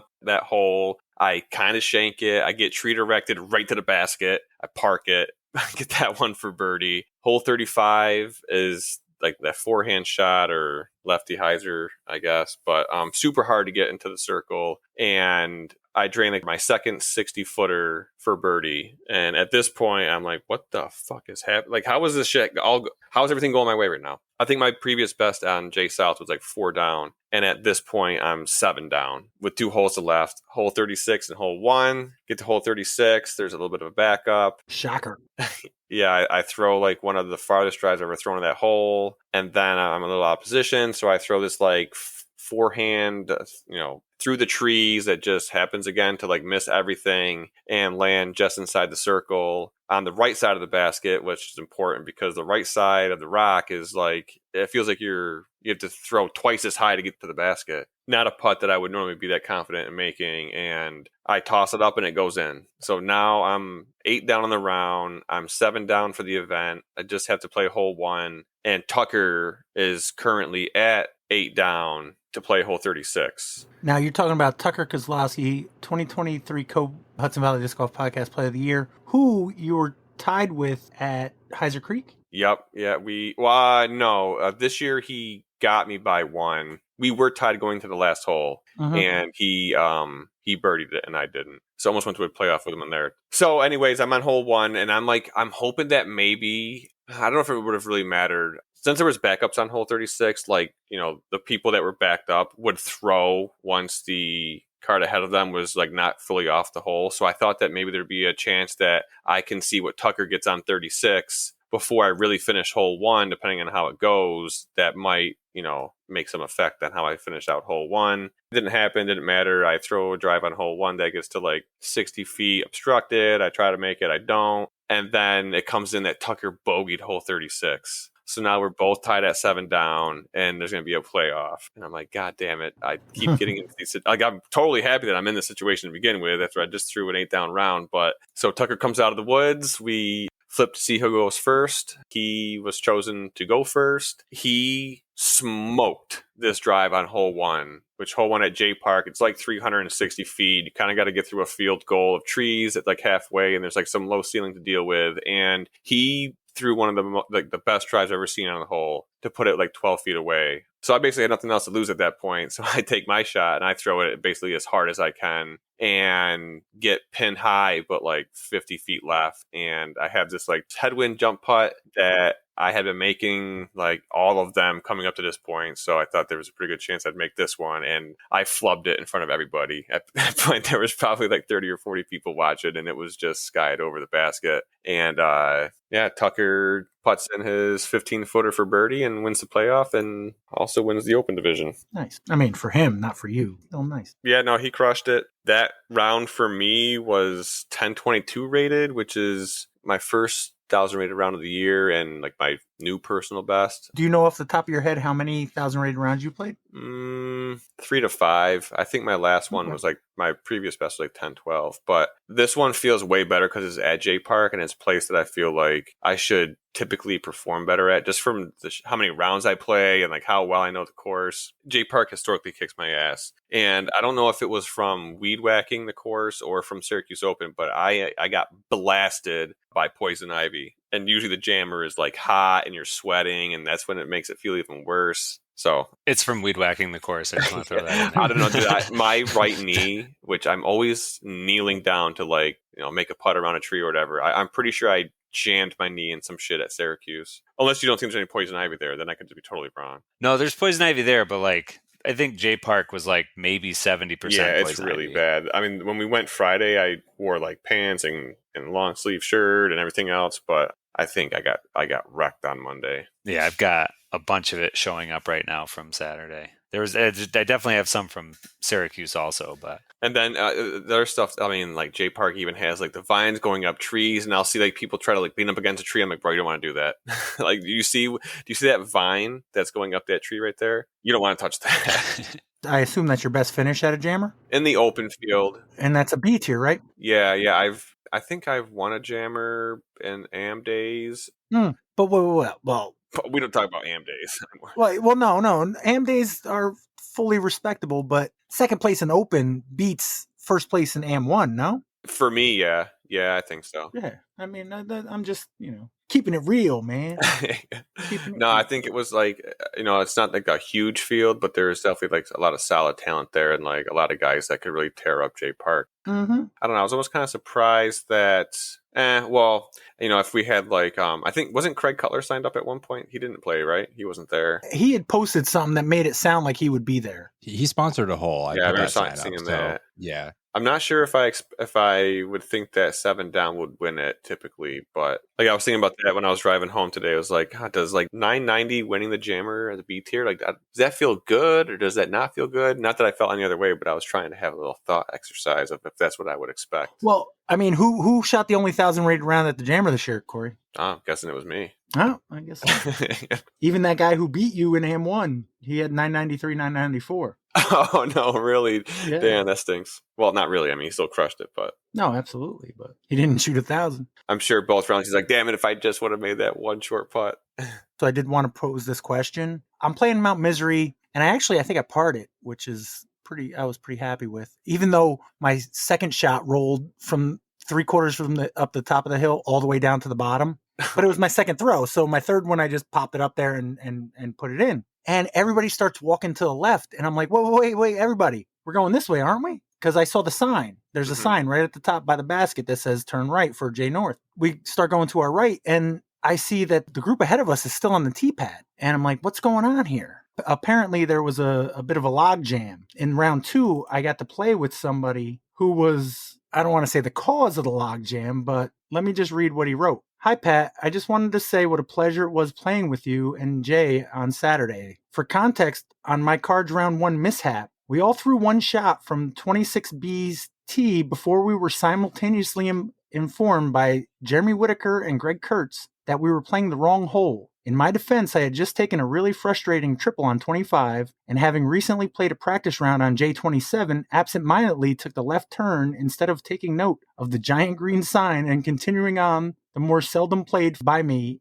J North layout. It was a stupid mistake that I hope to never repeat. Despite that, I had a great day and played on 2 awesome cards, performing significantly better than my last jammer in 2022, including this year's only MA40 birdies on 11, 16, and 20. First, does anybody know who sent me that message? He just doxed himself. It was a PGA live scoring app now. We can check those. but no, not off the top of my head. Was it That would be Joe? Evan Parsley. Oh, you know what? I was going to guess that just Oh. based on the fact that he messaged you about it. But you didn't. Because we all know who messaged me about fucking up the rules. That's Evan Parsley. Oh, it's weird that he took his shoes off on that whole Yeah, thing. while he took his drive on 26B. So from what he told me, and you guys correct any rules clarifications, but I got to play with him in round 2, and he was explaining to me that they all threw their first shot. One of the people in the card parked it. That person could have just tapped in, and had that happened, it could have been a lot worse. But he said because they just threw their first shot, they all got I think it was a stroke penalty. Had one of them completed the hole, they would have took whatever their score on that hole was plus 2 strokes. Does that sound right so far? I think the second thing didn't sound quite right. I think because they all only threw their tee shot, it was counted as a practice throw. Whereas if you play the entire wrong hole, yeah, you're penalized differently. I don't know the stroke penalty exactly, yeah.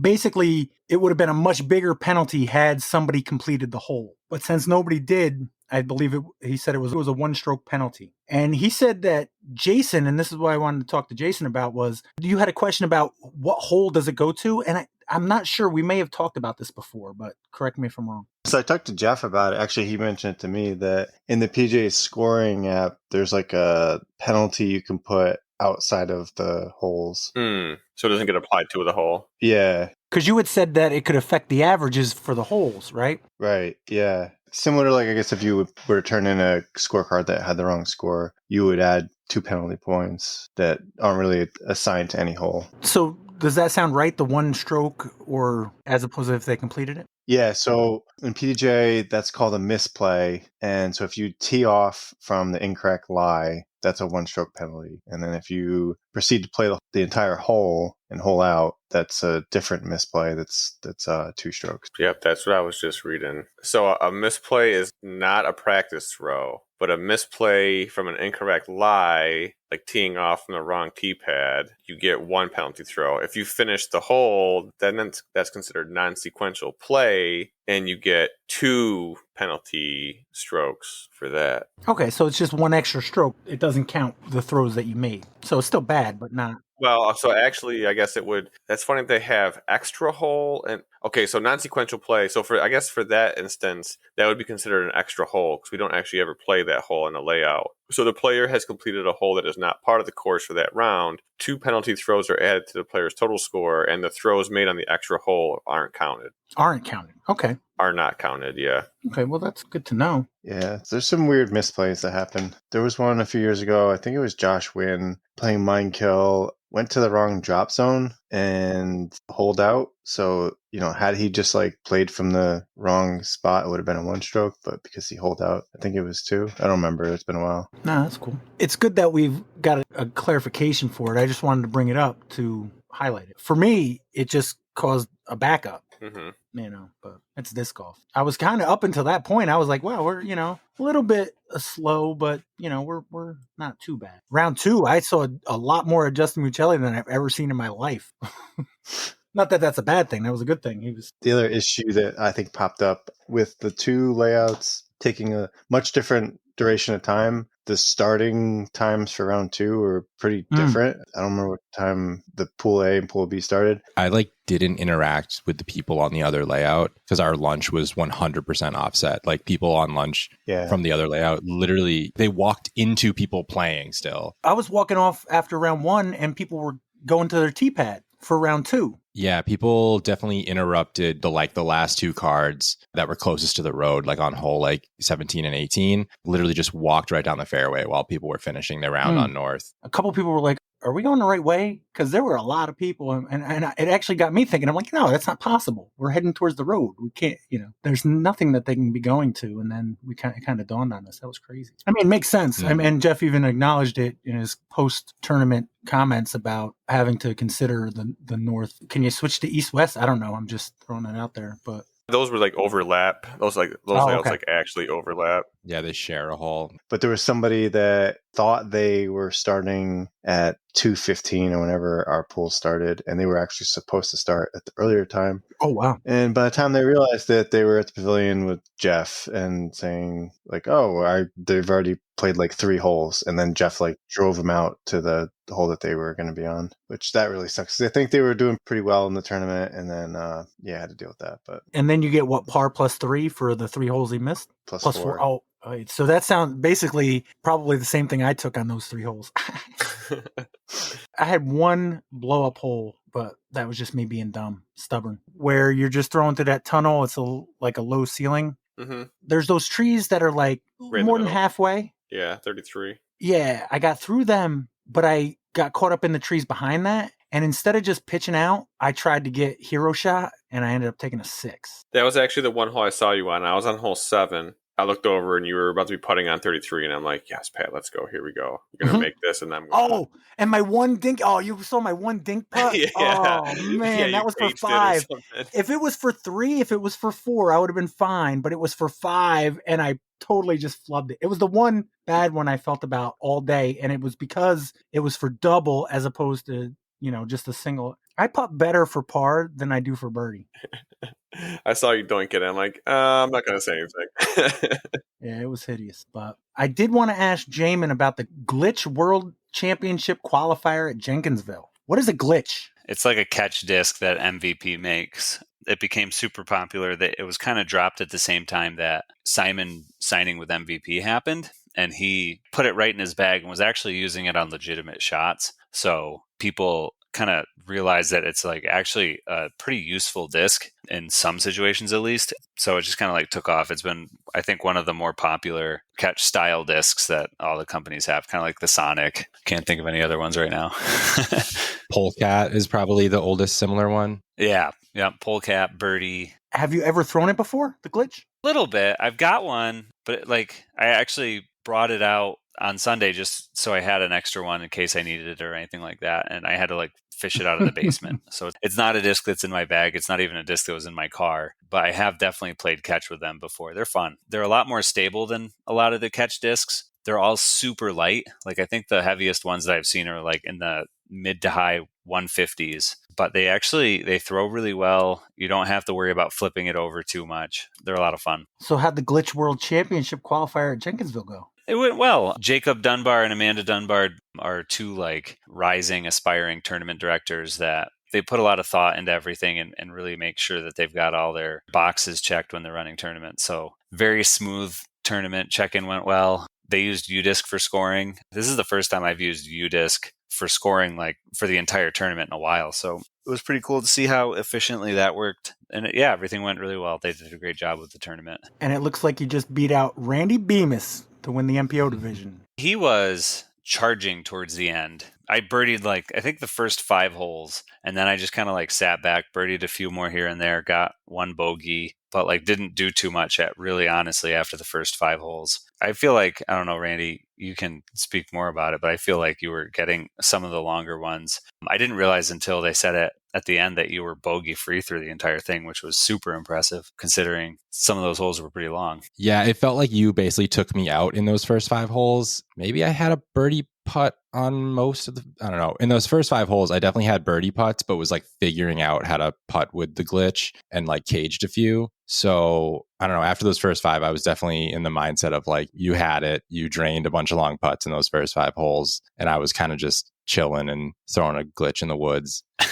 Yeah, I definitely figured out how to putt with it after that and hit a few longer ones near the end. With that, I had that highlight on the very first long hole. I saved my par to stay bogey free from like 60 with like a step out around a tree. And that's what the glitch is really good for. You can really rely on it to just go where you throw it. Is it like watching it in slow motion, like a regular disc?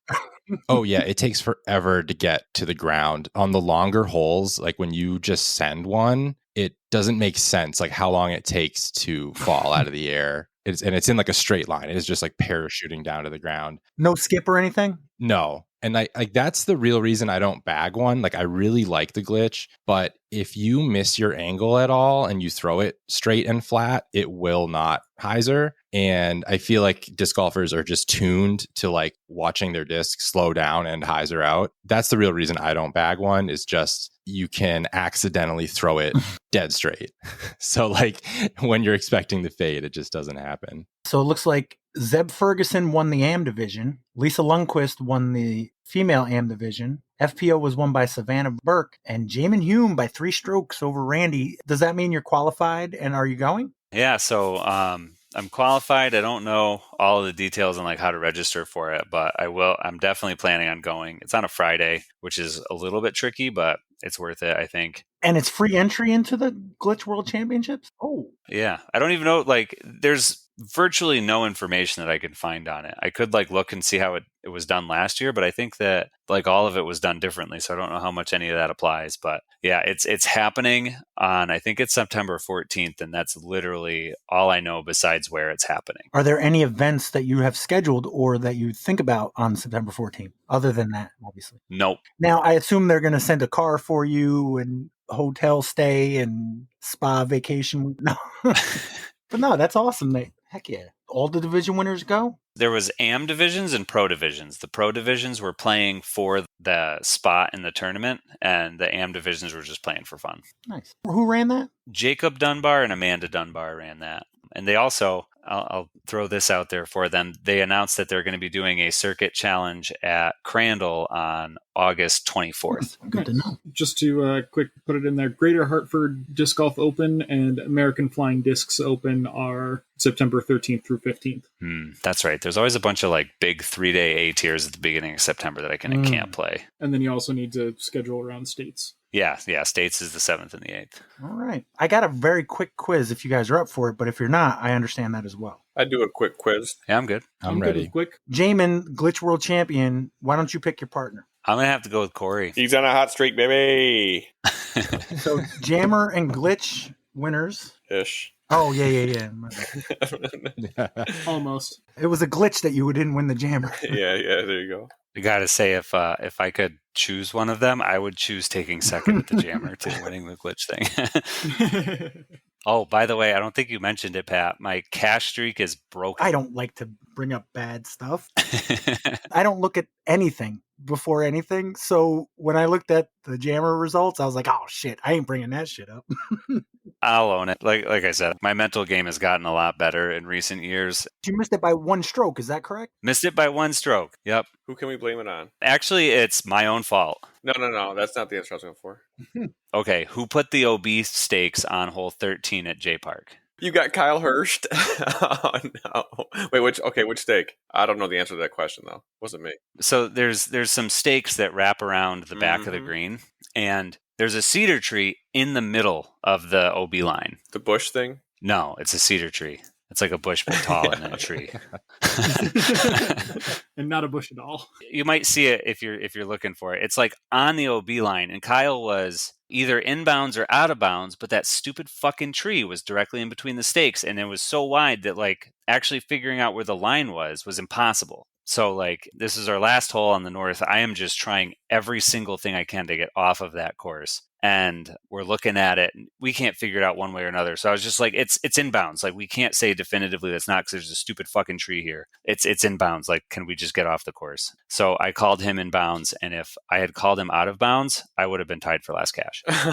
Damn. You played them round 2, right? I played with them both rounds. Yeah. That sounds like it was probably horrible.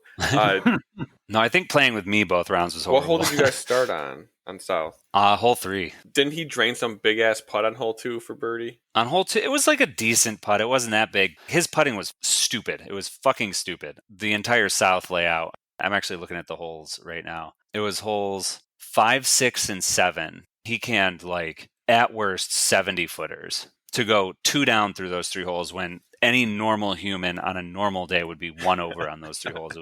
It was very frustrating. Like one of them was way back on hole 7 from on top of a rock. It was just crazy. Like he putted himself into any kind of contention that entire round. He kept like making pretty big mistakes, honestly, and then just like putting his way out of it. It was Getting lucky like usual. it was a roller coaster, being like, okay, I'm finally going to take a stroke on him, and then he just cans another 70-footer. All right, that can't happen 4 times in a row. It was all Kyle's fault. Jaimen and Corey, category 1 or category 2? Uno. Yeah, I was going to say 1. All right. Category 1, question 1. The chimera is a creature with the head of a lion, the body of a goat, and what type of tail? Chimera is a creature with the head of a lion, the body of a goat, and what type of tail? What type of tail? I wasn't really focusing on the tail. It seems like a very unimportant part. I want to say lion. I don't know why. You said lion for the face, right? Head of a lion, body of a goat, and Okay, I what don't type want to of say a tail? lion. That's a really bad guess. Yeah. Say lion, say lion. Although it's not the Tail. worst. What has like tails? Pigs. Pennies. Yeah, pennies. Anything would be a complete guess. I have no idea I know. what it's going to be. I can't even picture it. You've described it and I still can't picture it. 2/3 Snake? of it. Snake? I'm just thinking of things that are like basically everywhere. I don't think it came from Ireland, so it's probably got snakes. The body of a goat and the head of a lion. Mhm. But something that's a disc. I mean, pig sounds like a ridiculous disc or no disc. It can't be pig. It can't be. Well, If it's have pig, tails, a little curly Q. I know, but like, I'm just cutest little imagining thing. this animal with a curly Q tail. What's a badass tail? Like what animal has like a badass Snake. tail? I said, yeah, I think a snake's a pretty gnarly tail. And a beast? Yeah, I don't know. It's got 2 different body parts. It's like the world's its oyster as far as random ass animal tails. Sure. Yeah, just because I have no. I literally I have can't no think idea. of anything else. That's Yeah. like the only. Mammals have shitty tails. They're just tiny. So now we have a mystical creature and an animal question. Yeah, I'm sure Alex and Randy are going to get this one. Let's go with snake, Pat. Let's start off in the hole. What do you got, Alex and Randy? Chimeras traditionally have a scorpion tail, I think. Yeah, I think so. You guys go with that? Yep. We're looking for dragon. Yes. Dragon. Nice. Oh. I thought they had scorpion. Dragon Innova Discs, March 24th, 2001. They float. Yeah, it floats in Floats water. in Alex water. and Randy, category 1 or 2? Well, despite getting that one wrong, I'm still happy with mythical creatures if we want Yeah, to do that. let's go down that rabbit hole. All right, question 2, category 1. If at 11 p.m. you eat a quesadilla, you might get a pesadilla, which is Spanish for what? If at 11 p.m. you eat a quesadilla, you might have a pesadilla, which is Spanish for what? I don't know if this is mythical creatures, Randy. No, Pat gave us Baited. 2 new category. No, that's one. No, I'm pretty sure this is. Oh, that is one? Oh, Yeah. oh Question no. 2, category 1. Yep. If at 11 p.m. you eat a quesadilla, you might have a pesadilla, which is Spanish for what? Tummy ache?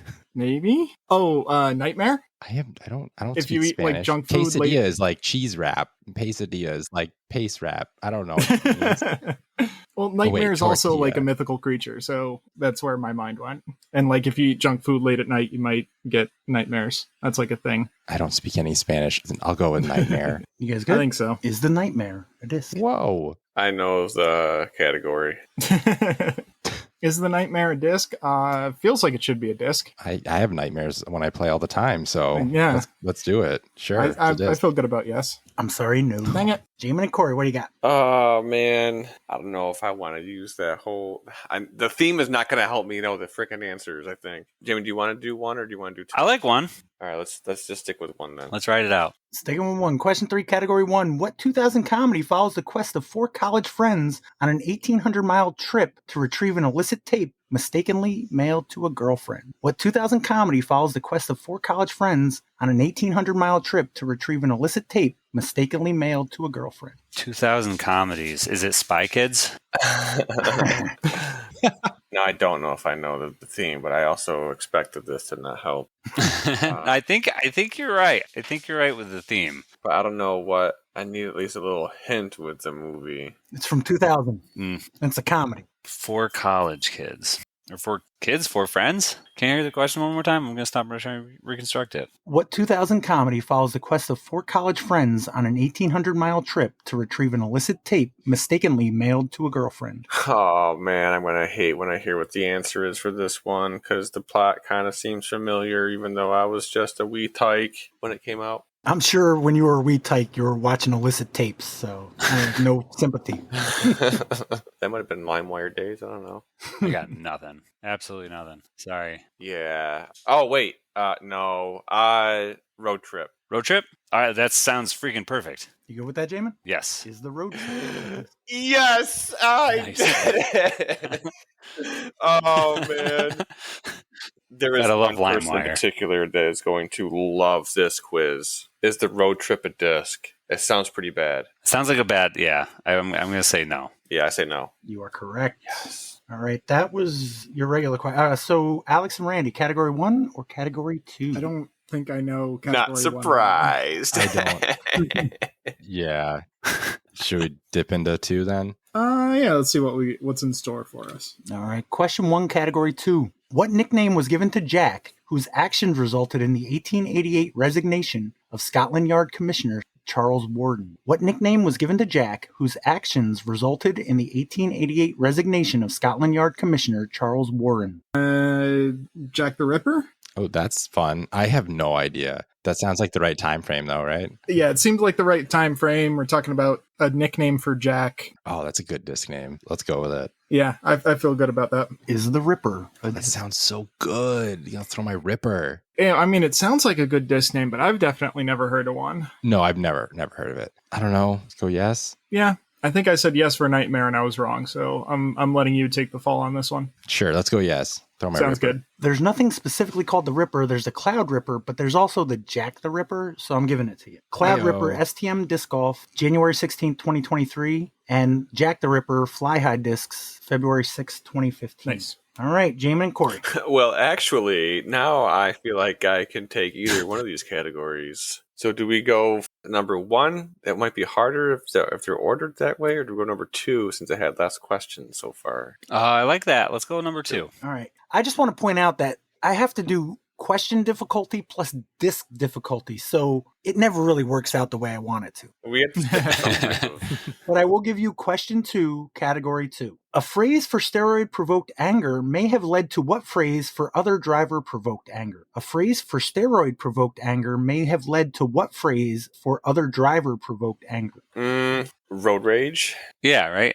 Yeah. You guys good? Yeah. Is the rage a disc? Now I realize where the story I think came from Roid Rage. Is the rage a disc? Sounds kind of like a good one. There's a lot of companies that have like them based off of like emotions, for lack of a better word.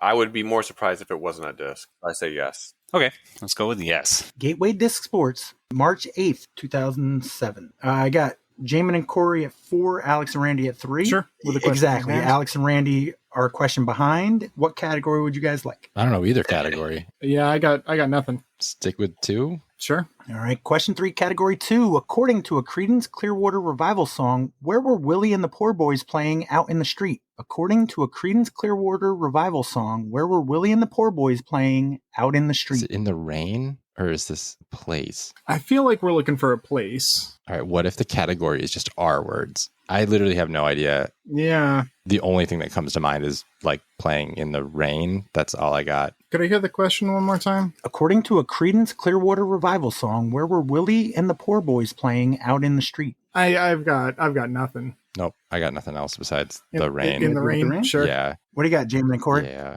You know the song, right, Jaimen? No, that's one they took out of the band curriculum a few years ago. I just thought maybe you were a CCW fan. CCR. Creedence Clearwater Willie. Oh, it's not Clearwater. It's 2 words. Clearwater Revival. Oh, now they're just getting Clearwater is one word. Clearwater's one word. What do you got? Well, I was thinking corner, but that doesn't. The way the question's worded, the questions kind of confuse me. Anyways, can you read it one more time, Randy? Pat. Yeah, Randy, you go. According to a Creedence Clearwater Revival song, where were Willie and the Poor Boys playing out in the street? Out in the street, but where were they playing? They were out in the street, but where were they playing out in the street? Wait, this is a steal, right? Yeah. Yeah, I like corner. I can't think of anything else. Yeah, I say corner.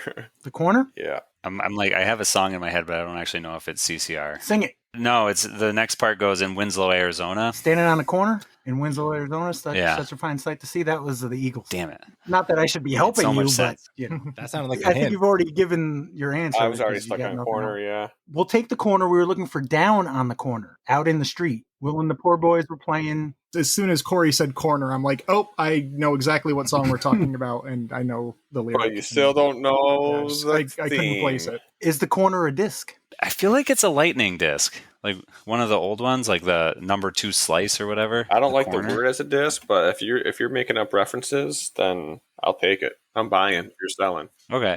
Yeah, I mean, we're also. Yeah. This is house I money. said, okay, so. sure. Yes, it is a disc. I'm sorry, no. Okay, that's fine. Halfway through, we're at 5-3. That was a steal, so it is your pick. We're 3 questions from category 1, 3 questions from category 2. Jaimen and Corey, what category would you like? Just do one back and forth. Yeah, that sounds good. Question 4, category 1. In what 1986 film does Clint Eastwood play a Marine sergeant who prepares young recruits for the Grenada invasion? In what 1986 film does Clint Eastwood play a Marine sergeant who prepares young recruits for the Grenada invasion? This one might be a bit more difficult. I'm blanking on a lot of the potential answers. I've just been kind of letting you go on this one. I don't know if you noticed. 96 war movie. Clint Eastwood, you said? In what 1986 film does Clint Eastwood play a Marine sergeant who prepares young recruits for the Grenada invasion? Might be Grenada, but I like Grenada. I have no help. Sorry. I'm just gonna say Platoon. Oh, okay. Yeah, that sounds pretty real. I like it. Platoon. It's a total throwaway. Oh. Platoon. Alex and Randy, you got something? Randy, do you have something? No, I thought you were going to have something. I have a guess based off of some vague memories of Clint Eastwood and military stuff, but I don't know if it was 1984, and I don't know if it was 1986. anything. 86. Say it. Just say what you're thinking. The Heartbreak Ridge? Ooh, I don't know that movie at all. This is, half watched on when it showed up on cable TV type of thing. I'm into it. All the Eastwood movies I think of are spaghetti westerns, so those are going to be it. So yeah, sure. You guys go with that? Sure. Is The Ridge a disc? Ooh, I feel like it is. I'm Am I pretty crazy? confident it is. Yeah. Is it a DGA disc? It's like a disc with a ridge on it. No, I have no idea. But I think it's a disc. I don't know why it sounds familiar. I'm happy with yes, it's a disc. Randy, you good? Yes. Vibram Disc Golf, December 3rd, 2009. And we are tied with you guys still to pick this round. 5-5, category 1 or category 2, Alex and Randy. I'm still so I have lost on the no categories. idea. Literally no idea. I don't know. 1. Stick with 1? Sure. I think Corey knows that one, but Oh yeah, let's steal those away from Corey. and get him wrong, and he steals them anyway. exactly. All right. Sure, I'm happy with 1. Question 5, category 1. In the 1982 film, Adrienne Barbeau was the object of what monster's affection? In 1989, it was Heather Locklear. In the 1982 film, Adrienne Barbeau was the object of what monster's affection? In 1989, it was Heather Locklear. I'm trying to think of monsters that fall in love with actresses. It's like King Kong Yeah, I or think like the dates Dracula. don't line up for King Kong. No. Yeah, I was thinking the same thing. Like maybe Frankenstein? It's like a Bride of Frankenstein. I don't think that's right. We knew the category. Yeah, no, the dates don't work for King Kong. Yeah. So I don't hate Frankenstein. I'm not super confident in it, but I think Frankenstein is fine. You guys good? Yeah, let's go with it. What do you got, Corey and Jaimen? Ooh, old movie is my favorite. I'm trying to think of Jaimen. What was the name that Jason came up with for that little safari hole at JPark that threw over the pond? Oh, the Kraken? No, not just say that. That does not sound like they could be the lover of a. Hey, squids need love too. Can we hear the question again? In the 1982 film, Adrienne Barbeau was the object of what monster's affection? In 1989, it was Heather Locklear. Okay, I feel like maybe affection is sarcasm, Hmm. but I can't think of any other monster like. Swamp thing?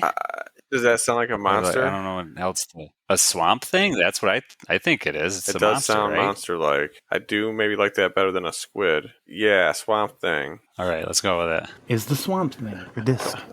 Contributed.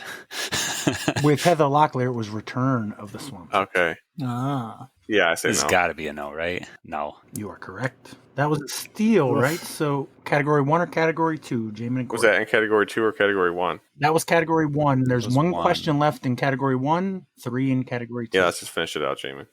Question 6, category 1. What comic strip boy has a dog named Ruff and a cat named Hot Dog? What comic strip boy has a dog named Ruff and a cat named Hot Dog? Dennis the Menace? Oh, yeah, I was going to say Dennis. Is the Menace a disc? That's kind of The a good Menace? one. I don't know. Sounds like a disc The made in a Menace. disc. Yeah. No? I don't think it is. No, but I feel like somebody made it. It just sounds like a high-speed Okay, so driver. you still think it's a disc, just maybe not by Discmania. Okay, all right. We're Yeah. on the same page, or at least half of it. Yeah. All right. It's a disc. I'm All right. sorry, no. It is not a disc. It's not a disc. 8-5, Alex and Randy. Question 4, category 2. What term can be used to describe a KitchenAid or a cloud that might become a tornado? What term can be used to describe a KitchenAid or a cloud that might become a tornado? A mixer? I mean, mixer makes sense. It makes sense for the KitchenAid. I don't know about the cloud. We don't have a lot of tornadoes up here. That's all I got. What? Yeah, I mean, KitchenAid makes mixers. That's definitely true. Are there any other things that KitchenAids could be? I think they've branched out into the rest of the kitchen market. I don't know. Yeah, I think Just we send stick with Yeah. mixer. Good with mixer? Yep. What do you got, Jaimen and Corey? KitchenAids. What term can be used to describe a KitchenAid or a cloud that might become a tornado? I feel like KitchenAid is not being used in its copyrighted form right now. So an aid in the kitchen, you mean? Yeah, like just something that helps, like a useful tool. I'm trying to think. A whisk? That would be a horrible name for a tornado cloud, I guess. Blender? Damn. I got nothing on this one. Pitchfork. Pitchfork. That's what I use in my kitchen. All the time. You guys good? Yeah. We're looking for a funnel, Oh, a funnel Yeah. cloud. That makes sense. which is not a disc. It's a funnel. All right, final round, 8-5. Jaimen and Corey over Alex and Randy. Jaimen and Corey. Question 5, category 2. In 1971, where did Tony Orlando ask the girl to knock 3 times if you want me, twice on the pipe if the answer is no? In 1971, where did Tony Orlando ask the girl to knock 3 times if you want me, twice on the pipe if the answer is no? All right. Step 1. Who's Tony Orlando? Tony Orlando and Dawn? Tie a yellow ribbon around the old road tree. No, showing my age. That was before I was even born, so... What would you knock 3 times on? A door? A sycamore tree? Yeah, sycamore. Well, I'm just going off of what Pat was just singing. The next part for that was the old oak tree. But I think Name another that tree. has nothing to do with anything, or else he wouldn't be singing it. Yeah, I'm not sure, Jaimen. I like sycamore. I have no idea. Sycamore? Yep. Let's want to go with sycamore? Okay. What do you got, Alex and Randy? Okay, it wasn't sycamore. Could I hear the question one more In time? 1971, where did Tony Orlando ask the girl to knock 3 times if you want me, twice on the pipe if the answer is no? I think it's the ceiling. I like that. Yeah, I don't know. Like, it's all these half-remembered songs that I have no other details for. I'm like, I think that's what it is. I like it. The only other thing I can think of was like window, but ceiling Yeah. sounds cooler because like I think it's like the pipe of a building. So Yeah. yeah, let's go ceiling. Why not? You good with that? Yeah. Knock 3 times on the ceiling if you want me, twice on the pipe if the Hey. answer is no. Is the ceiling a disc? That feels like such a bad disc name that, like, it's gotta be. Yeah, that logic's flawless. Yeah, no, it can't. It's got to can't be a ever disc. be wrong. You good with that? Let's go with it. And say yes. It's I'm a sorry, disc. no. Dang it. All right, but 8-6, and you get the final Oh, question. we're in range. All right, we got a chance. I still don't know what the category is. No Category clue. 2, question 6. The NFL cracked down on offensive advances via fumbles after the Raiders won a 1978 game on a play called what? The NFL cracked down on offensive advances via fumbles after the Raiders won a 1978 game on a play called what? Annexation of Puerto Rico. I have no idea. Alex, you're the football guy, right? No. I'll give you a hint. The theme is JPark whole names. Whoa. The worst part is I don't know the name. That's why I said it. Yeah, I don't know. It's not going to help you. But you gave him the potential to tie. Oh, yeah. I don't know if he did. I mean, I don't really know the names of the holes. I just noticed Kenji's face on And one his of them. every sweater time. vest. That's like about it. Tom Oldfather acing it. Where I did that one. Mhm. And Hesh or whatever. I believe that might be Swamp Thing. Yeah. Yeah. It is. Yeah. Damn. All right, what can we got? The mystery kill. What's like hole 8? It's like Ven's Vale or something like that. Well, you say hole 8. That's like, what hole could that be? There's 47 hole 8. Current 8, no old numbers. I got no clue. I got nothing. This is a nightmare. We already did that one. That's the par 5. Which I did a question on not too long ago, but had to include it. What is something where we fumble and it keeps fumbling, And then you pick it up and and then you fumble it again? something like roller. Is there a hole with roller? A in holy there? roller. That's absolutely what it Holy, is. let's do it. It's definitely the holy roller. You guys go with Okay. that? Yeah. Is the roller a disc? That backfired a little bit. A little bit. Oh my gosh. I think we got it from the football side, not from the from the disc golf side. But I'm pretty sure the roller is a disc. Yeah, from the ones that do I can't think of the company, but yeah, the one that names them after just straight up like throws. Yeah, let's go with it. Yeah. The roller is a disc. Lightning Discs has the number 1 and the number 2 roller. Let's go. We are tied. I have a bonus round if you guys are up. Ooh. Let's do it. Everybody? Yeah, go for Jaimen? Yep. All right, so 8-8, Jaimen and Corey. Question 1. The nests built by the cave swiftlet of Southeast Asia are used in making what type of oriental soup? The nests built by the cave swiftlet of Southeast Asia are used in making what type of oriental soup? It's birds, Corey, run. This isn't a continuation of the current theme of the last round? I can't tell you either way, Corey. You know that's the rule. You're going to tell me that one again. The nests built by the cave swiftlet of Southeast Asia are used in making what type of oriental soup? They used a nest to make soup? Shit. Yeah. We're in danger. The only thing that comes to my mind is egg drop miso soup. I don't usually get the soup at the... Well, I'm not a big soup person in general. It's just too hot. I'm trying to drink something chill. Oriental soup. Miso is all you're going to get out of me, and I don't even know if that's geographically correct. There's nothing bird nest related in it. It's seaweed and tofu. Oh.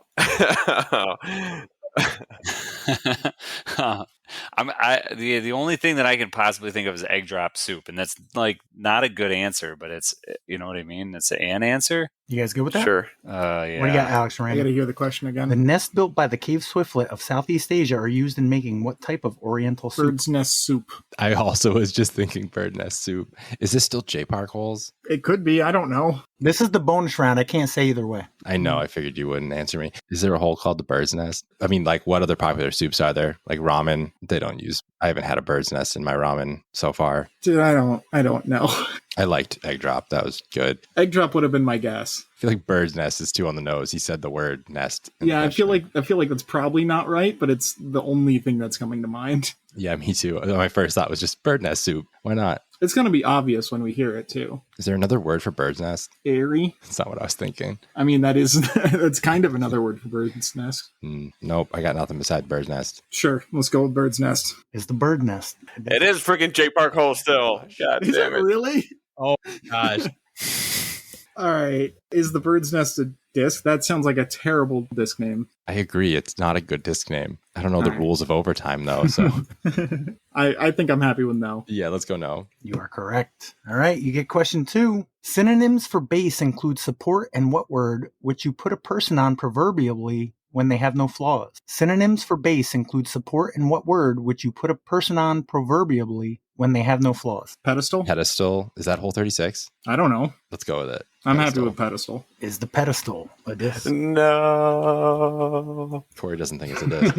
I don't think it's a disc. I don't know how many rounds of overtime we're playing. Do we care? Should we just say Are we doing the full 6? There's 6 questions, same as normal. Yeah. Oh, phew.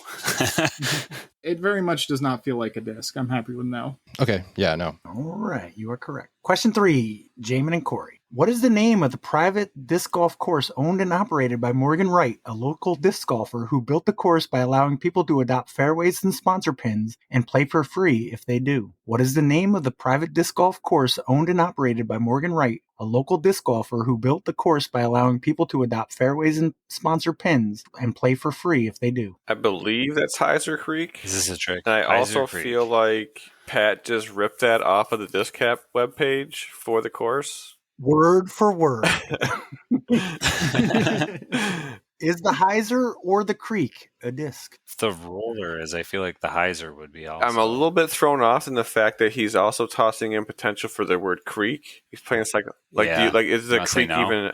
even needed? Like, I feel like the answer or like the no. I want to say yes because someone has to have made the Heiser by now, right? Or is that word trademarked? I feel like if there's a number 1 and a number 2 roller, they would have at least one Heiser also. Yeah, it's a disc. You said yes, it's a disc. Mhm. Lightning discs, the number 1 and the number 2 Heiser. Yes. Nice. All right, 12-10, Alex and Randy. Question 4. Round tripper, tater, and four bagger are all slang terms for what? Round tripper, tater, and four bagger are all slang terms for what? Is that a home run? Ooh, are they all slang for like Grand Slam then? I think four bag is like bases in baseball are often called bags. Bags, yeah. So I don't think it's necessarily a grand slam. I wish I knew the whole names at JPark. Yeah, right. You've learned a lot of them tonight. Can you say the words like one more time, Pat? Round tripper, tater, and four bagger are all slang terms for what? Maybe it is just home run. Yeah, because like the first two, I don't think hint at a Grand Slam. So yeah, home run. I'm happy with home run. Is the home run a disc? I don't know. Maybe. It sounds pretty good. I don't know. There's no like baseball themed brands yet. Should we just go yes? Yeah, I think yes. I'm sorry, no. Dang it. Final round of bonus time. Jaimen and Corey. Built in 1791, Portland Headlight in Maine was one of the first of what type of structure authorized by the U.S.? Built in 1791, Portland Headlight in Maine was one of the first of what type of structure authorized in the U.S.? Lighthouse. Yep. Is the lighthouse a disc? Were we in melody at that point, Jaimen? Did it come? Sure. I think the word you're thinking of is harmony. Oh, yeah. Yeah, that's why I said sure. But melody was much better, I think. But you knew what I meant. You knew what I was trying to say, right? Obviously. Yeah. That's why I said sure. Is the lighthouse? That's I like it. Yeah, okay. Let's go for it. Sure. Why not? It's a disc. I'm sorry, no. Yeah, missed opportunity there. Final question, Alex and Randy up by 2. What ragtime dance popular in the 1960s did James Brown often use in his routine when he performed on stage? What ragtime dance popular in the 1960s did James Brown often use in his routine when he performed on stage? The twist? Does he do the twist? Is it a I don't ragtime know. dance? I don't know. What's a ragtime dance? The foxtrot? My first thought was Charleston. I also don't know Ooh. if that's a ragtime dance. I don't know if any of these are holes at Me JPark neither. either. Lighthouse, I knew was a hole at JPark though. Charleston sounds fun. Honestly, I'd be happy with any of the 3 things we said. Let's do Foxtrot. Sure, yeah, let's do it. Foxtrot. For a potential tie, Jaimen and Corey, what do you got? Oh no. I don't know. Okay, ask a question one more time, please. What ragtime dance popular in the 1960s did James Brown often use in his routine when he performed on stage? I have no idea, Jaimen. What's hole one's name? I don't know. Is that you're just asking because that's you're gonna go through all the holes? Yeah, if you got time. Well, one I can't think of one. I can't think of a lot of them right now. Justin Mucelli and Brian are gonna rip me a new one for failing, but like Fat Annie, Cedar, Whale tail. It's not whale tail, right? Whale tail. I mean, yeah. Rocky Hill, Rock and Bowl, Dick and Shirley's Tree Love, Mystery Kill, Pitchfork. That's hole 4. Yeah, yeah. I was dropping hints. I knew I missed one. That must have been it. Pitchfork. I didn't find that one. I think I can spill the beans now. I walked up before the tournament. I was going to register, and Justin Mucelli was like, "Hey, I got an idea for disc or no disc." Oh, what a jabroni! Damn it, he's just trying to flex because he's actually studied and knows like all of them. Can't think of any other ones. Yeah, I've got nothing. I've been like pretty useless on this one. I'm just like thinking of random holes. I feel like it might be even hole 11, but I'm blanking on that one. But I know that Tony Malikowski sponsored it. What's hole 10's name? Ripper. 12 is Fat Annie. Valley Drive. It might not be a wood hole. Flying V. Camel Walk. Camel Walk. That sounds like a dance. It does kind of sound like it could be a Yeah, dance. we'll keep that one. What's hole 7's name? Sorry, I can't be any actual. I'm blanking on that one too. Let's just go with Camel Let's do Walk. Is that where you're going? Mm-hmm. Is the camel walk a disc? Yes. Yes, Hole good job, Corey. Made the hole my bitch this weekend. I birded you. I got you right on the trivia. The Camel Walk. Is the Camel Walk a disc? That cannot be a disc name. Okay, yeah, let's not think about it. It's not a disc, Pat. All right. Well, my other idea was to just run through the last of the names of the tiebreaker. No. I think Corey You wins just this heard one. half of them, Alex. I've heard all the ones that I've heard. No. I got 19 left. We got 2 minutes. Jaimen and Corey, name Just a any? hole. Flying V. Any hole that we haven't there you used. go. I mean Flying V. Pitchfork. That one I didn't have. Okay, so Flying V. Okay, Alex and Randy. Wait, they don't get 2, so we can still. No, say he said that he one. doesn't have He that said he one. didn't have Pitchfork. Oh, Yeah, so they wasted 2. Rude. Yeah. I don't. Literally, when he told me that, my whole day was spent looking at T-pads to see what the name was. And then I had to verify it on Disc Golf Scene, but they only have the original 27. They don't have the new 9 holes. So is Pitchfork one of the new 9? Yeah, and Good so is man. Nightmare though. Well, no, I got 8 of them, but I missed yeah, one. Yeah, it's hole 4. You know what I mean? Yeah. So What do you got, Alex and Randy? Real quick. What's hole Give me 8? any Like hole. Venezuela or something like that? I don't know. He just named like 5. Yeah, before. I wasn't thinking. I thought the game was over at that point. To be fair, the disc captain should have won this one. Yeah, like Venezuela. I think that's hole 8. Is that the actual name of it? Sure. Something I have like no that. clue. Venezuela? Is that a Stony Kill hole that I'm just totally conflating with a JPark hole? Do the Stony Hill holes have names? Oh my god, I'm the worst local player ever. Apparently, I got nothing. Nothing. I mean, he said Fat Annie 47 times. He did. I got Oh, Fat man. Annie, Cove Creek, Top of the Kiln, Right on Vine, Valley Drive, Whale Tail, Rocky Hill, Rock and Bowl, Tree Love, Mount Misery, Hannah Croy Maze, Mystery Kill, Pine Boulevard, which is hole 1, Jamin. Cedar Grove, Okay. Starry Drive, Mossy Grotto, Sycamore Boom, and One Run. Those are the ones I couldn't find questions for. You did And pretty that's good why- with all the other ones, though. Well, that was why those were bonus ones, because I couldn't find discs associated, and they were very tough. And honestly, the Portland Headlight in Maine is where I got married, so that's why I threw that question. As in. soon as you went from Dragon to Nightmare, I'm like, oh, I fucking know this. And then you said Ripper in the other category. I'm like, oh, they're all JPark holes. Technically, Category 1 was north, Category 2 was south. Yeah, except Heartbreak Ridge, which is technically not in north, but since Evan Parsley played it, I included it. Oh, damn, I didn't think about that. I was literally messaging Nice. Jaimen. I'm like, it's definitely JPark holes. And he's like, is it north and south? I'm like, no, Heartbreak Ridge, that's east. That's 26B. You don't play it in either of them. Yeah. Well, because I couldn't find a 6th good one for north. I found plenty for south, but... Damn, that's funny. No, that was good. For reference, Venezuela is hole 8 at Stony Kill. Not at Oh, okay. JPark. You had me freaking out because it's tough because you want to get the accurate names because maybe they changed the name. So when I use Disc Golf Scene, I'm like, I don't know if that's the old name or what have you. We definitely had different names for these JPark holes before they changed them. Like before they actually had names, we were calling 16, which is the Flying V, the not so sweet 16, because like it would not be fun. And then I think we just call 17 bitch slap because you just like trying to get off the tee, like through that initial tunnel, you just get bitch slapped right off the fairway. Thank you, Randy, Alex, Corey, Jaimen, and Jason, and Sweet Up Hudson. Thanks, Pat. Thanks, Matt. That's bad.